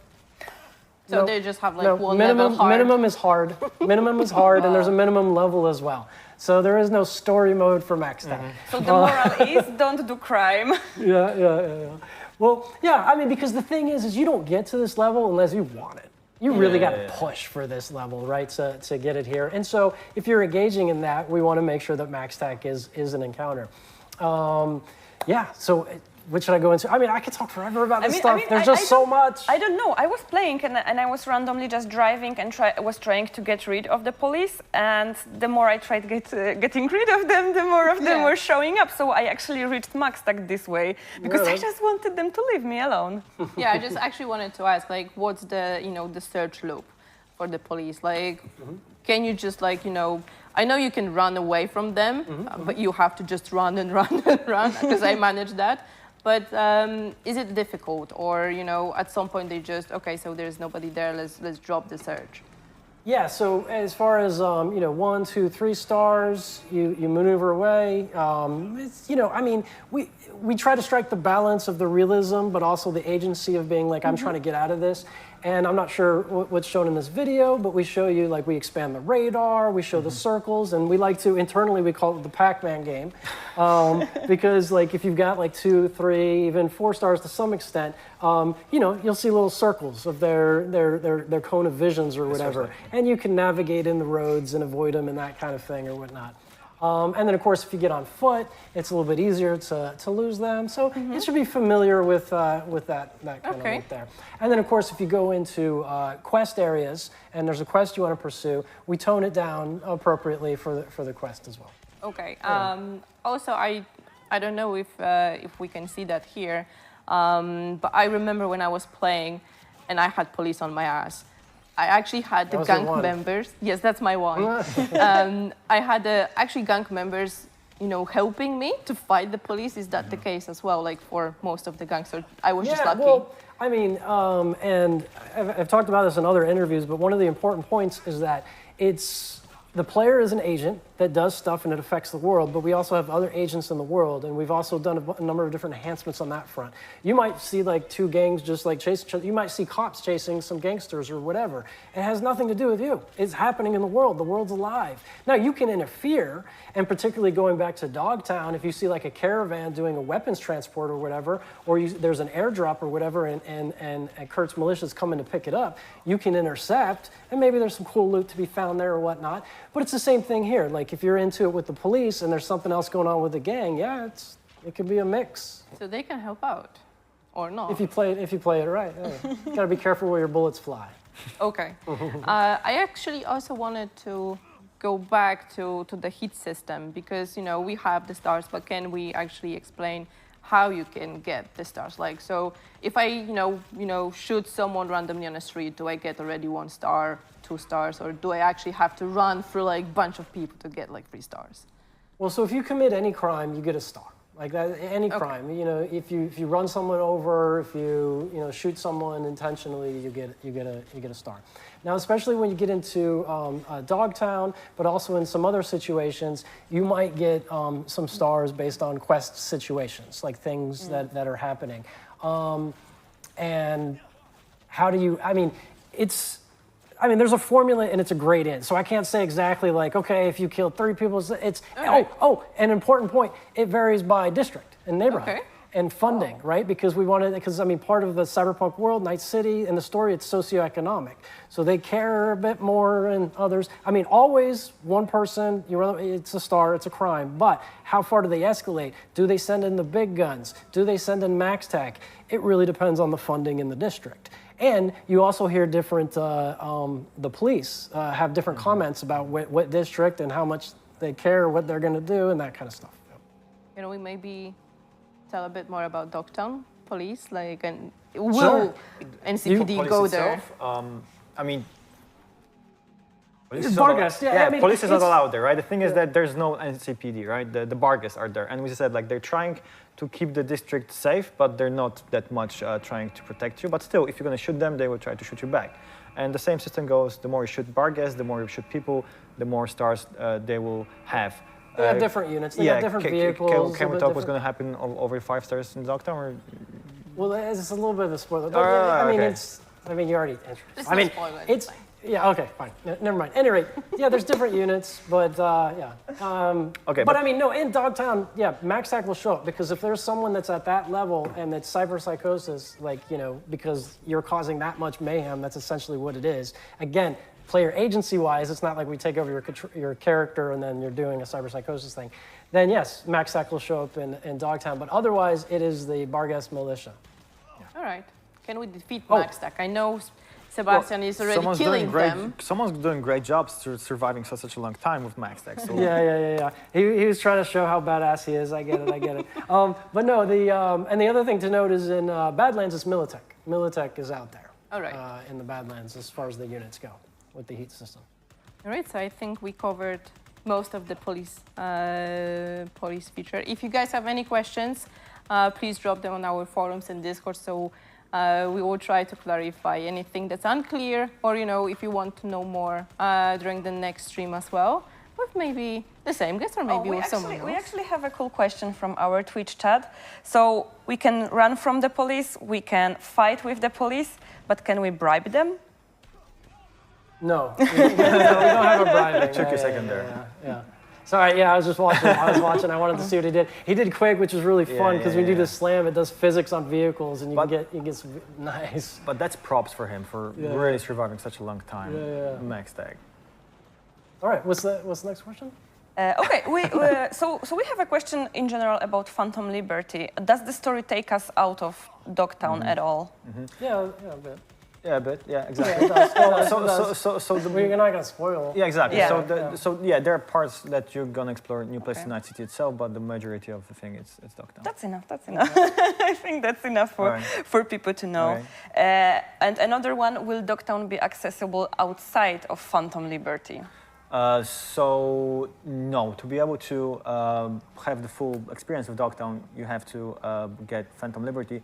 However, for people that don't get Phantom Liberty, you're going to be able to see Phantom Liberty, Dogtown, from let's say, from perspective of someone that cannot get in there. So you're going to see the whole thing, you're going to see the gates, you're going to see people standing, trying to get there, but you will not be able to get because you don't have the access to it. So you will see the gate. Exactly, you see the gate, you will see horizon, the vista itself, it's there, but you will not be able to get in. Okay.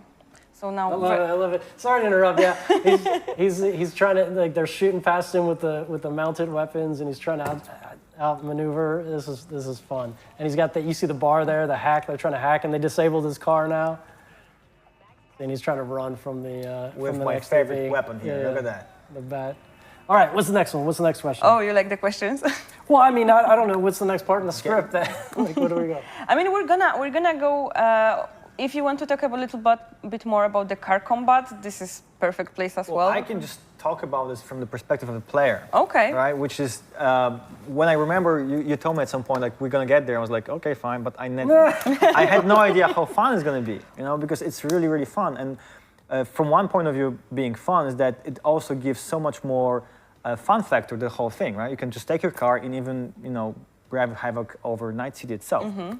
And that combined with police system, trying to get away from them, fight them, it's really awesome gameplay loop, and I really have fun so much with it. So I'm just trying to say that this is just awesome. It's one of the best features I feel like we're introducing here, from my perspective, of course. Yeah. No, I mean, that's the goal, is to try to give. I mean, and I've said this in other interviews, but the city is beautiful. Right, like in the dark future kind of way, of course. But yes, it's beautiful and it feels so alive, and we wanted to just breathe more life into it. And a way to do that is with kind of systems that complement and manage and meet expectations, rather. Are we going to talk about vehicle gigs or vehicle contracts? Yes, we have another gameplay later on, so we can. I'm famous for going out of order. Yeah, because it always connects very well to this endless gameplay loop, which is so much fun from both Dogtown and Night City. We lost all the stars, and I think we're gonna be safe right now. Like he killed everyone. He killed the whole MaxTac almost, like they're still the whole NCPD is dead. But yeah, I guess we can go to the vehicle gigs. Okay, so what we're gonna show you in a second is our brand new type of missions. So we're gonna have vehicle gigs. which, as Kacper already mentioned, are very well connected with the police system and the car combat, because you basically start getting chased, so it's very easy to kill someone, and then police gets into it, and so on and so on. So let's start with the next part of the gameplay. And here we find a car, and we will in a second get a call from Muammar Reyes, El Capitan, the fixer that you know from the base game. And there is one thing that we wanted to clarify. It's not Mama Wallace that is going to be selling you guys the cars and dealing with all those missions. It's Muammar Reyes. Yeah, I don't think Mama Wallace would be able to sell the car. She can actually sell you a drink if you ask her nicely, but not necessarily a car. Yeah, cheers. Cheers. All right, so what can you tell us about these quests? Yeah, so in Dogtown, you'll get this kind of new activity unlocked, vehicle gigs or vehicle contracts. Miramar reaches out and he's like, hey, you're in Dogtown, you can help me out with something and pick up this vehicle. And this is the introductory quest to it, I believe, that we're playing right here. When you get there, he's gonna be like, listen, I've got a bunch of different targets throughout Night City and Dogtown. If you can help me with this, then you'll be compensated. And one of the ways he compensates you is by unlocking new types of vehicles, including missile launchers. This is how you get the missile launchers unlocked, is through Miramar. And there's of course, as we like to do at CD Projekt Red, there's a story surrounding this, and it is. And for me, it was insanely surprised when I first time played it, and it was just proper story to it. Yeah, it was awesome. Yeah. It's just such, it's just fun. It's really fun. So yeah, and it has to do with like his hometown and that kind of stuff. And I don't want to spoil anything, but one of the key features of this is that it is you just see it, like you'll see on your map. It's like, oh, here's one of the targets, here's one of the targets, and it's dynamic. And the objectives are dynamic, and the enemies that come at you are dynamic, and it can be different gangs, it can be Tiger Claws, it can be Voodoo Boys, it can be whoever.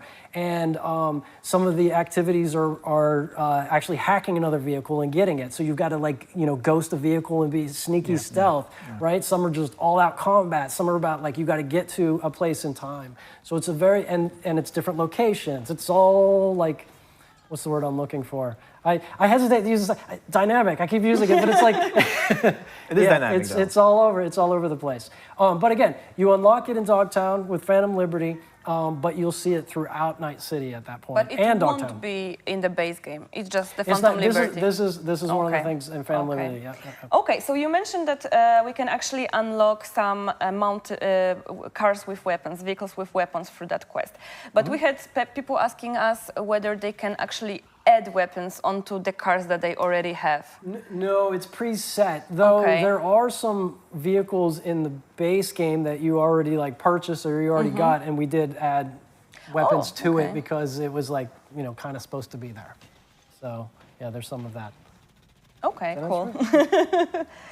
So you mentioned that you can also do the hacking during car combat. Yeah. Do you have to be a netrunner to do that? You have to be a netrunner. Well, I mean, we've got this open class system, right? Yeah, so you can be a hybridized netrunner. You can be a smidge of a netrunner. You just need some cyber deck. You need a cyber deck and you need a perk to unlock it. But the better of a netrunner you are, the more different hacks on vehicles you unlock. So. And so you can hack the actual vehicles, but you can also hack passengers inside of vehicles. Ah, okay. And when you hack the vehicles, some of the vehicle hacks that we have is and this is a fun one in chases, is to make them lose control of their car and steer off and crash, or even force brakes. And of course, one of the really powerful ones are to detonate. You can detonate the car on them. And then probably the most fun one is you can remote control a vehicle. So, really? By hacking. Yeah. So you can remote control a vehicle you're hacking. I got to remember to look at the red camera. Yes. Sorry guys, I'm not so great at that. But yeah, you can remote control it. A sandbox of combat, if you will. Decide if you want to drive it into people and into enemies, not people, enemies. Yeah. All right, that's super cool. Okay, so we are dropping by the car to El Capitan. Yeah. And that's how the story ends, but we're also not gonna show you everything. And if you guys have a tail, so if the police is chasing you or the gangs are chasing you, you need to lose them. So you won't be able to give back the car to El Capitan by then. Give it to me straight, Kat. And try to not destroy the car, you know, as much as you can, because, you know, he will probably comment on that. Like, why are you bringing me this ruin? Why, you know, we had a deal, V. If you want to earn more, yes, definitely. Definitely. Okay, cool, guys. So we can start finish watching this gameplay, but this is actually the last gameplay part of this stream that we have prepared today. Yeah. I know that this is not all of the topics that have been mentioned in the new ways to play trailer. We're gonna get back to that in our next stream soon. But let's sum up. We told you about the revamped perks. You actually could see all of the trees that we reworked. They're less perks, but they are more impactful right now. Am I correct? Yeah, I would say overall, but there is just so many more like actual action perks. So many more like things to do now, like a crazy amount more. Okay, and this is coming with update 2.0, right? It is, yes. It's not only Phantom Liberty. Great. Yeah. Great. Is this where we talk about that part? Yes, we can. We summarize everything and we tell people what is coming in the update and what is coming in the expansion. All right, yeah. So the perk overhaul, all the new ways to play, the new ways that we revamped the Netrunner, the body, the strong solo, the fast solo, the techie, all the different hybrid combinations you guys are going to think of. Yep, that's all in 2.0. The revamp of the police system, the max tech fights, all that is in 2.0.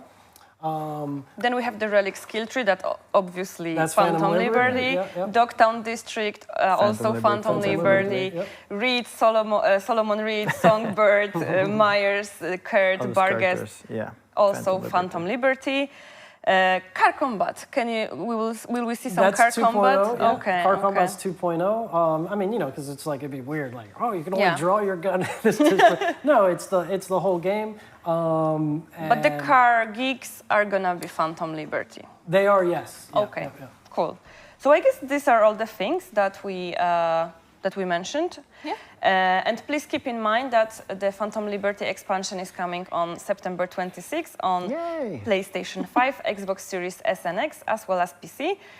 And update 2.0 is coming a little bit before that. Yeah, so I guess we can move to the Q&A session. Yes. We picked some of the questions from our community that you guys sent over to us during last few days. And yeah, we can start. So the first question would be by Showstopper. Will Netrunner have a significant change in the expansion? Yes, they will. So we talked about the vehicle hacks that changed, but one of the kind of like principles that we applied with the Netrunner is we wanted you to do more net running in your gameplay loop, not just like, do a little bit of net running, shoot, do a little bit, but more net running. I did talk about the nanowire and how we incorporated that, but you'll find that the way we use the kind of the resource system and the costs, that it is a much easier to play at the beginning thing, but we still have the mastery levels to it, and we added new kinds of ways to really push your mastery in playing it. For example, you can now queue up multiple hacks on one target, and based on what you queue up, there's different combinations and things that can happen. Yeah, so I mean, there's a lot of the familiar hacks you'll see from before, contagion, all the shock, all that stuff, but there's new ways to engage with it. We also incorporated, and I apologize, I'm not going to do all the justice to it, but smart weapons, like ways that like smart weapons we feel, and the nanowire, it pairs really well with net running, and so there's like synergies that you can play off of with like kind of regenerating your memory, that kind of stuff. So it has a very different rhythm to it. I mean, maybe that's the best way to put it, a very different rhythm to it, which we hope everyone enjoys. All right, awesome. So the next question is from Nerm, and it says, I think we touched on it a little bit. Are there different types of vehicle geeks, or are they all the same grabber cars? They're different, right? Yeah, well, we talked about it. So, but obviously vehicle gig, grabbing a car is essential to it, in vehicle combat, right? But then, yeah, the objectives are to get it to a location, to hack an individual, to get there in time, to kill, enemies, whatnot. But yeah, there's a different variety. Okay, so the next one by Amlab04. Will the level of friendship that we have with Johnny Silverhand have an impact in the dialogues in Dogtown? Yes, and also one of the important things to note is that, and I think we said this in another interview, but your experience with Johnny in Dogtown, there's a story arc to it. And he has, some different character arc moments he can reach to based on your decisions and what happens and stuff like that. And it is even reflected in some of the dialogue in the base game as well. So we did connect the stuff. Yeah. Okay. So I'm skipping a few questions because we have already answered those. But there is a nice question that we touched up on, but we already know why Night City gave up on Pacifica. There was a war, but the rest of the questions is asking, why is it actually called Dogtown? Argus, dogs. It's a colloquial term. It's not like an official term. Of course. It's like the, because of Kurt Hansen, his dog, his Bargest, and so they call it Dogtown. Oh, what? This shirt? I don't know. Whose side are you on? I don't know. I think he likes Bargest too much. Yeah. Probably. Well, they did an amazing job with. They do have interesting lives. Yeah. They did an amazing job with Dogtown, so it makes sense. So there are no dogs in Dogtown, right? Oh, no. Well, I mean, they are, I guess, in a way. Yeah, if you count them. Yeah. All right, so the next question will be by Andrew. How connected is Phantom Liberty to the rest of the story? Is it just a side story? It is it is its own contained story, but it is integrated in that it has all to do with V, it's like V's situation is a big part of that story. So it's integrated in that way. But it is, you can play it by itself if you want to, or you can play it in an integrated way, as I think we touched at the beginning. Yeah, we did. Okay, so the next question is from Vergener. How post-apocalyptic will the upcoming expansion be? Will there be heavily overgrown locations, and how much of the post-apocalyptic surroundings will be felt in the expansion? So as we briefly touched upon that, we try to make this dystopian world feel like it's almost post-apocalyptic. And yes, they're going to be overgrown places. They're going to be places which are deserted. They're going to be places which are almost falling apart. And that's what makes Dogtown a bit different. And that's also what makes the contrast, that people are trying to survive there, yet it's a very, very harsh environment. So very post-apocalyptic, and I hope it fits the whole vibe of the thing. Yeah, it does. So next one. All right, so that would be Give the me last. more. The last More? That's fun. I mean, come on, guys, you can drop us still the questions in the chat. We still have a few minutes. But yeah, for now, the last one. How about the last one? Will the current level limit be Oh, that's an important up, one. down? Yeah. So with Phantom Liberty, you get the level plus 10, 60. So no 70. No, not 70, 60. 60. 60 level cap, yep. What about the street cred? New weapons, new cyberware. We didn't talk about it. I guess that's next stream, sorry. Okay. Like I said, I go out of order we're with going to stuff. talk about it. Yeah, cyberware will be the next stream. All right, sorry. Sorry, what was your What question? about the street cred? Will Can the it level raise? of the street cred will be up? No, that actually, So just the level, okay. Yep. But you have new, with Mr. Hands, which we showed in the trailer, I'm not spoiling anything there, you can now fill that up, and there's, new stuff to be had there. And he's quite integrated with the story as well, which is a fun thing that we did. Mr. Hans. Mr. Hans. Yeah, Mr. Hans, yes. All right, so guys, thank you for answering those questions. If we get some more, we might try to fit them in. But we're getting closer and closer to the end of the stream. So I'm going to sum up everything for you once again. And there is going to be another stream in a couple of weeks where we're going to deep dive in some other topics that have been also mentioned in the New Ways to Play video. For now, we talked about the revamped perks and skills. We showed you for the first time the full relic skill tree. We also went deeper into the Dogtown and showed you, you were able to meet some of the characters from the expansion. So we showed you Kurt, Rosalind Myers, Songbird, Solomon Reed, etc.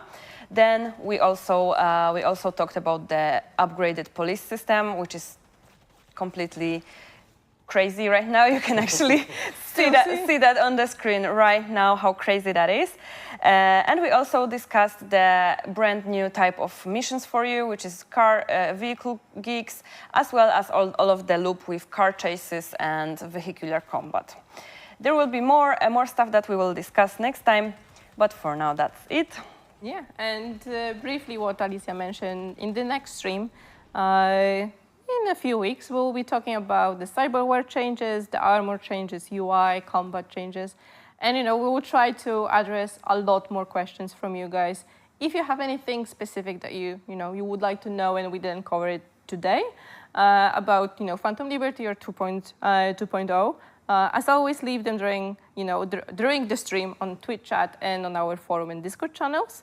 And remember, Phantom Liberty is coming very, very soon, September 26th, on PlayStation 5, Xbox Series S and X, as well as PC.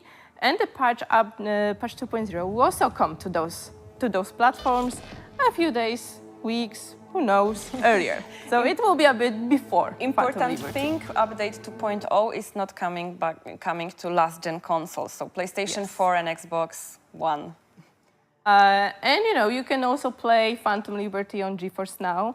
And we also would like to highlight the newly announced NVIDIA DLSS 3.5, featuring reconstructions for all Cyberpunk 2077 and Phantom Liberty. That's incredible. Sorry. For you. No, go ahead. Beautiful. I was about to say that. I was seeing on the monitor at the convention, and I was like, okay, so this is a new loading screen we've got there, and then I hit, and I was, no, it's not.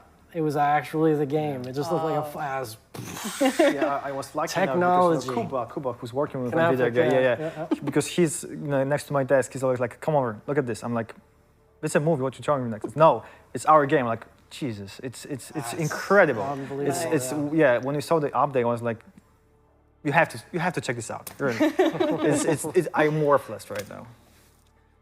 Okay, so one more thing for our streamers on Twitch. If you are a content creator who stream on Twitch, make sure to watch out for our social channels, because we're gonna have a very cool thing for you very soon. So coming soon. And I'm afraid that we need...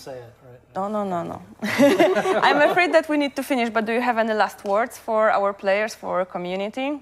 Thanks for attending, and we can't wait to get it in y'all's hands. And yeah, just thank you so much for the support and sticking there, and yeah, we're believing in us, right? And believing in us, yeah, because it was a hard time, but Phantom really gonna be awesome. I really hope everyone's gonna enjoy that as much as we did doing it, and it was a ride. So soon. It was right. Yeah.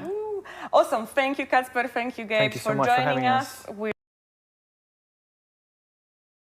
We're gonna have more information coming soon, but I hope you learned a lot from this stream and enjoyed it. So thank you very much, and see you next time. Thank you so much. Bye.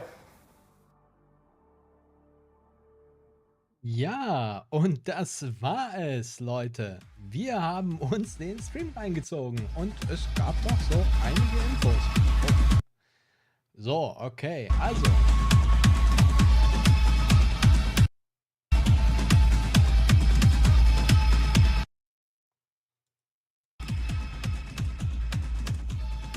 Und pünktlich zum Schluss hatten sie dann auch noch ein bisschen komischen Trouble hier. Also, wir beenden das mal, weil ist ja eh vorbei. Ja, was sagt ihr so? Wie hat euch der Stream gefallen? Gut oder nicht so gut? Ich habe schon gelesen, manche fanden es zu viel gespoilert. Andere meinten so, ja, jetzt keine großen Neuigkeiten eigentlich.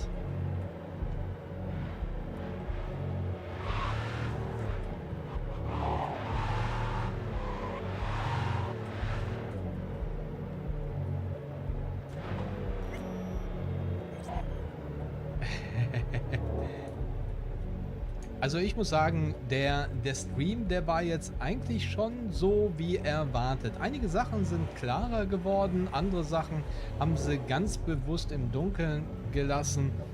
Also die größte Überraschung für mich war tatsächlich, dass das neue Apartment in Pazifika ist. Ich habe noch vorhin gesagt, nee, das kommt nicht. Das kann ich mir nicht vorstellen. Die machen keine Romanze, wofür dann ein Apartment. Aber da habe ich mich getäuscht. Es kommt ein Apartment für Pazifika, aber eben keine Romanzen trotzdem. Ja, dann haben sie so ein bisschen vom Anfang gezeigt. Wie gesagt, manche fanden das ein bisschen so, ja, too much Story, too much Spoiler. Aber hey je, ich sage immer, wer viel zeigen kann, also im Computerspiel, der hat auch meistens noch viel mehr, was da im Hintergrund ist.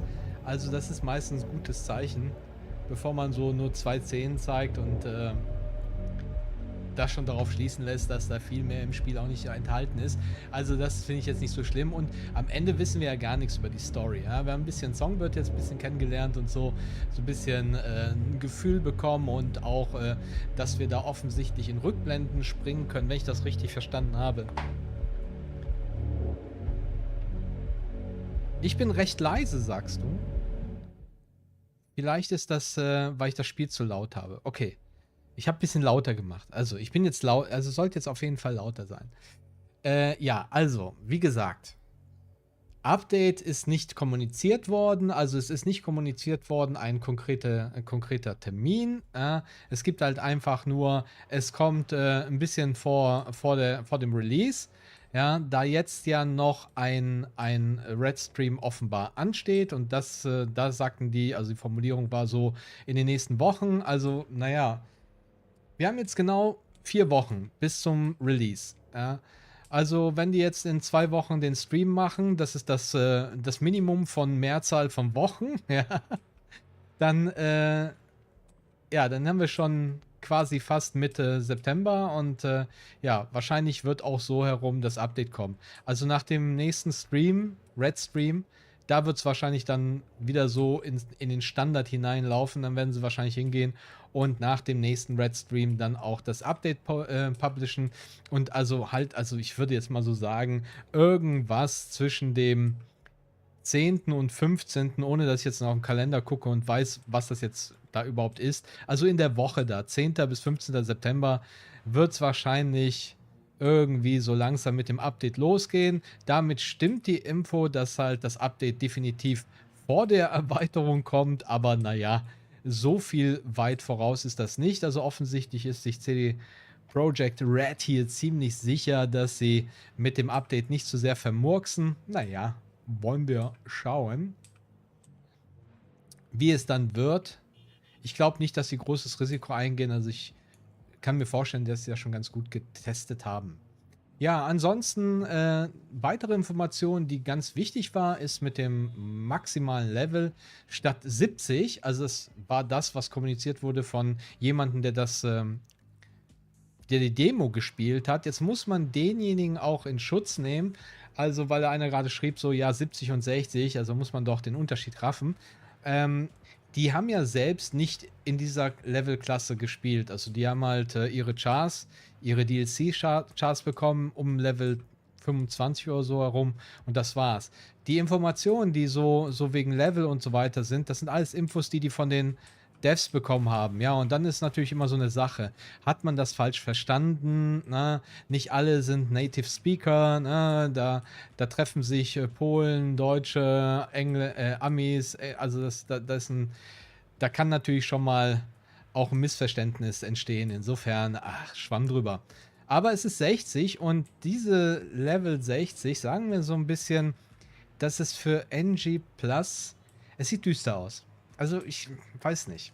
Ist natürlich schwierig zu sagen. Ne? Also wie mit dem Apartment, kommt nicht, glaube ich nicht dran. Und dann, bam, Apartment ist da. Aber Level 60 scheint mir doch ein bisschen gering zu sein. Dass man darauf jetzt noch ein NG Plus draufpackt, ich weiß nicht. Also ich weiß nicht. Weil wegen dem DLC muss es ja ein bisschen mehr Anforderungen geben. Da macht das auch Sinn, die 10 Level, aber dann noch ein NG Plus, ich weiß nicht. Und dass sie auch gar nichts dazu gesagt haben. Vielleicht behalten sie es zurück als Überraschung für den nächsten Stream, weil da muss man auch noch irgendwas liefern. Aber dass das so gar kein Thema ist, sieht auf jeden Fall schon nicht so vielversprechend aus, würde ich sagen. So, ich lasse hier mal die Karre fahren und gucke zwischenzeitlich mal in den Stream, was ihr so Schönes zu berichten habt.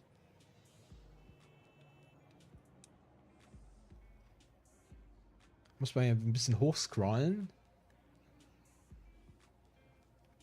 Melin schreibt, ich glaube, wir sind alle zu gut informiert, dass wir uns das Ganze hier noch überraschen könnte. Ja, definitiv. Arctic Alien meinte vorher noch, ob er richtig verstanden hat, dass Attribute-Zurücksetzung nur einmal möglich ist. Also, ich muss sagen, ich habe nicht alles in dem Stream jetzt hier mitbekommen, weil teilweise habe ich in den Chat geguckt und habe da gelesen und ich bin ein super schlechter Multitasker. Also, es kann sein, dass mir das eine oder andere Detail entgangen ist. Also, ich habe es nicht mitbekommen.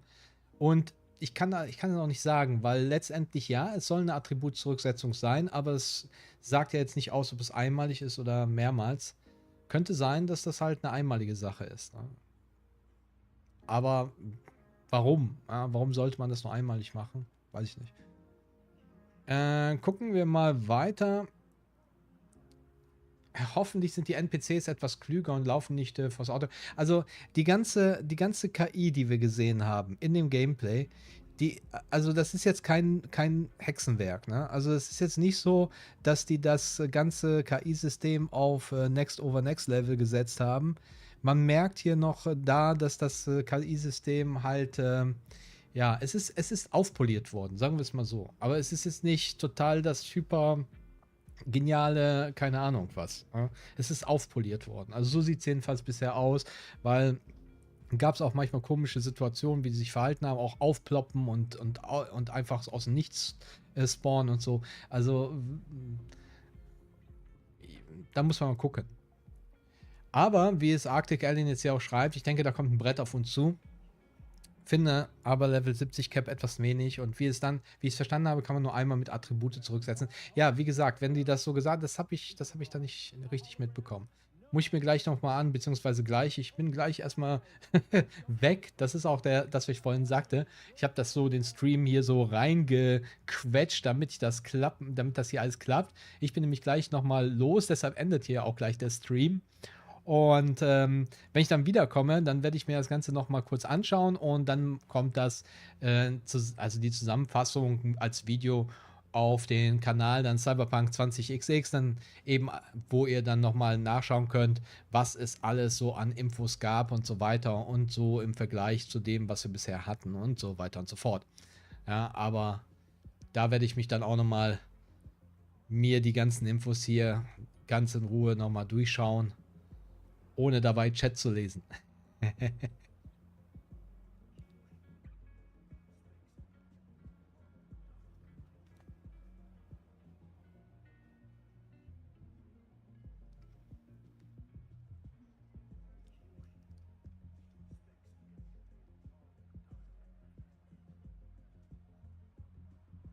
Wird das Level zurückgesetzt, was man aktuell hat, schreibt schreibt hier David. Ja, also zurücksetzen, wenn du reinkommst, wirst du halt alles verändern können, ne? Wirst du halt alles verändern können. Also du wirst dein Level behalten. Du wirst nicht mit Level 0 da jetzt reinkommen, sondern du wirst dein Level und alles, was du hast, wirst du behalten. Aber es wird auf jeden Fall eine Umrechnung geben, deiner aktuellen Perk-Punkte und aller deiner XP und so weiter auf das neue System, sofern sich da eben die Berechnung verändert hat. So, das wird passieren, aber du wirst jetzt nicht reinkommen und dann, keine Ahnung, Level 20 haben, wenn du vorher ein Level 50er hast. Barnabas schreibt hier gerade, habe die Antwort gepostet, es geht jederzeit, also mit dem Attributen. Also, wenn das jederzeit geht, dann ist das sowieso cool, weil dann kannst du dir immer wieder überlegen, dass du halt sagst, okay, ich möchte jetzt mehr in Tech-Richtung gehen oder ich möchte mehr in eine andere Richtung gehen, dann kannst du das halt machen. Ist auch berichtet worden, das fand ich ganz cool, dass man halt, also der Tech-Bereich wurde noch weiter aufgewertet, dass man halt hier über den Techie, wenn man da diesen Weg nimmt, mehr Cyberware vertragen und einbauen kann. Das finde ich auf jeden Fall schon sehr cool. Ja. Cyberpsychose haben die jetzt auch extra nochmal gesagt, wird es definitiv nicht geben, macht ja auch überhaupt gar keinen Sinn. Also das müsste man, wenn man Cyberpsychose in Cyberpunk haben wollte, dann müsste es auch die Möglichkeit geben, dass man einfach irgendwie Game Over plötzlich hat. Ja, aber ich glaube, das wird nicht jedem passen. Wenn man es übertreibt, hat sich ein bisschen vertan, plötzlich zack, man verliert die Kontrolle und killt Panam beim Panzerfahren. Ende Story. Oder ein Ende damit gekillt. Das wäre doof.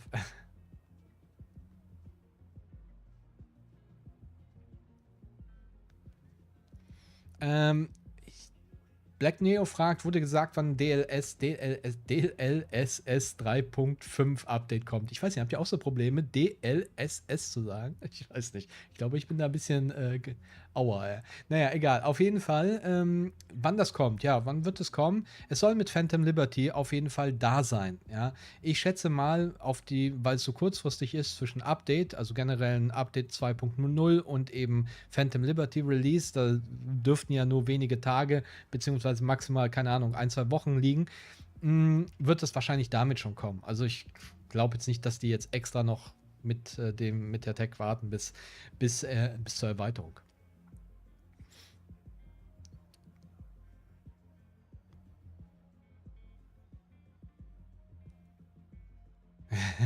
David schreibt, dann fange ich lieber 2-3 Tage später an und von dir hilfreiche Videos da sind.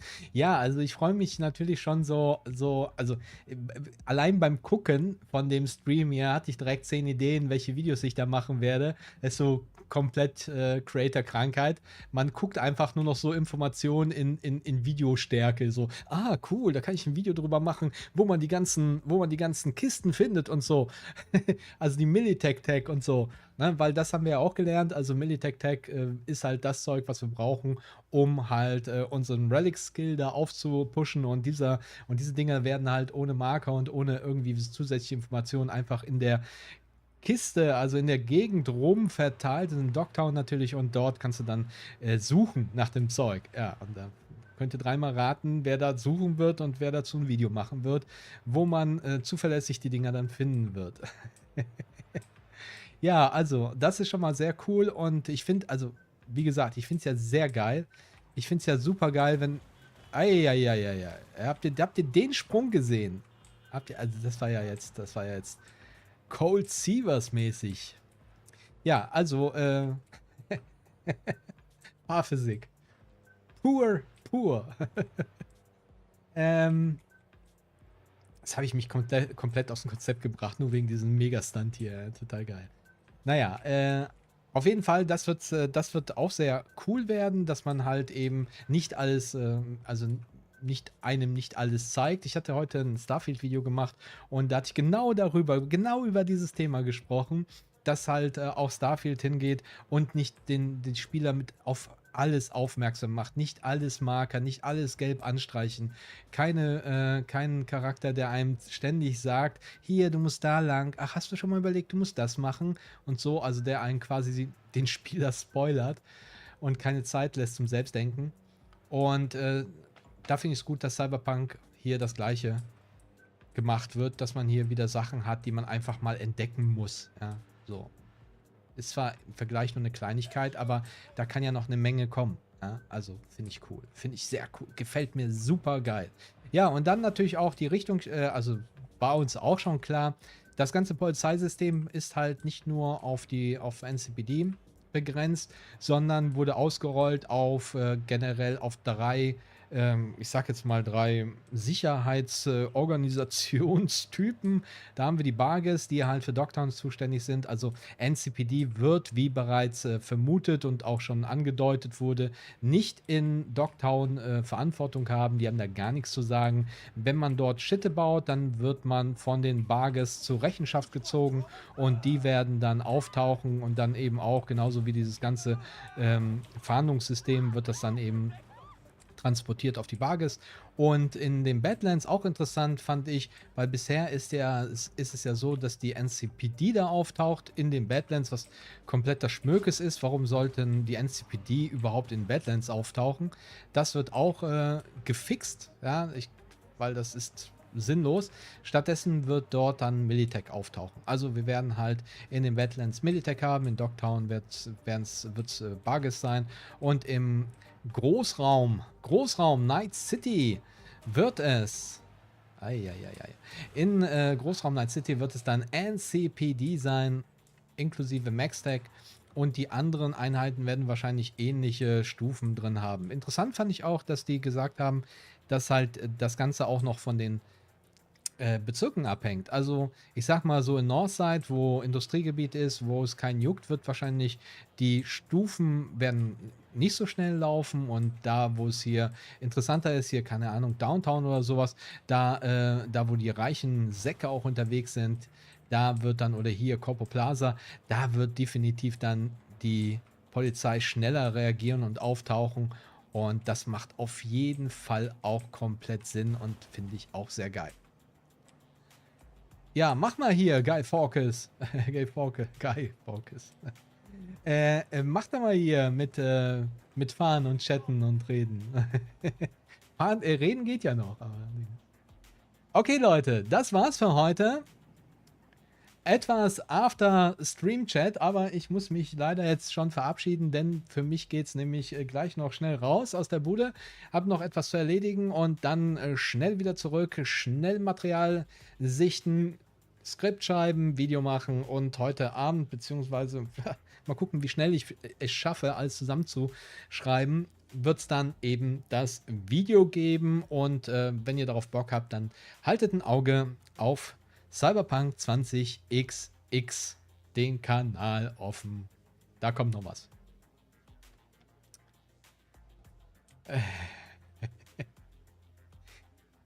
Ich bedanke mich für alle, die dabei waren, die eingeschaltet haben. Wir waren zwischenzeitlich, glaube ich, schon richtig viele.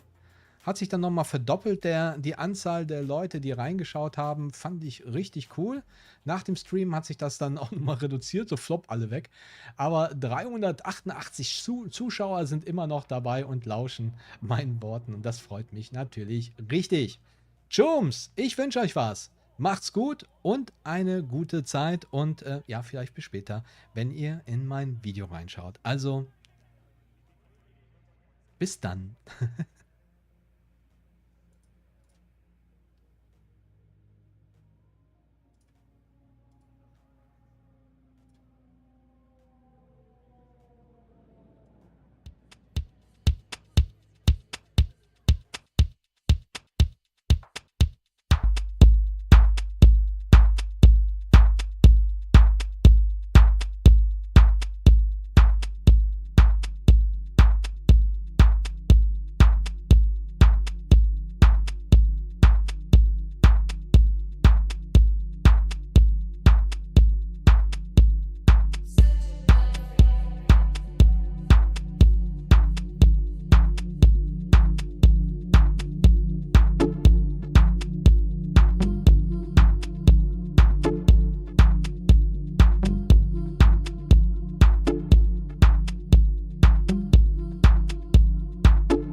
Set your body free.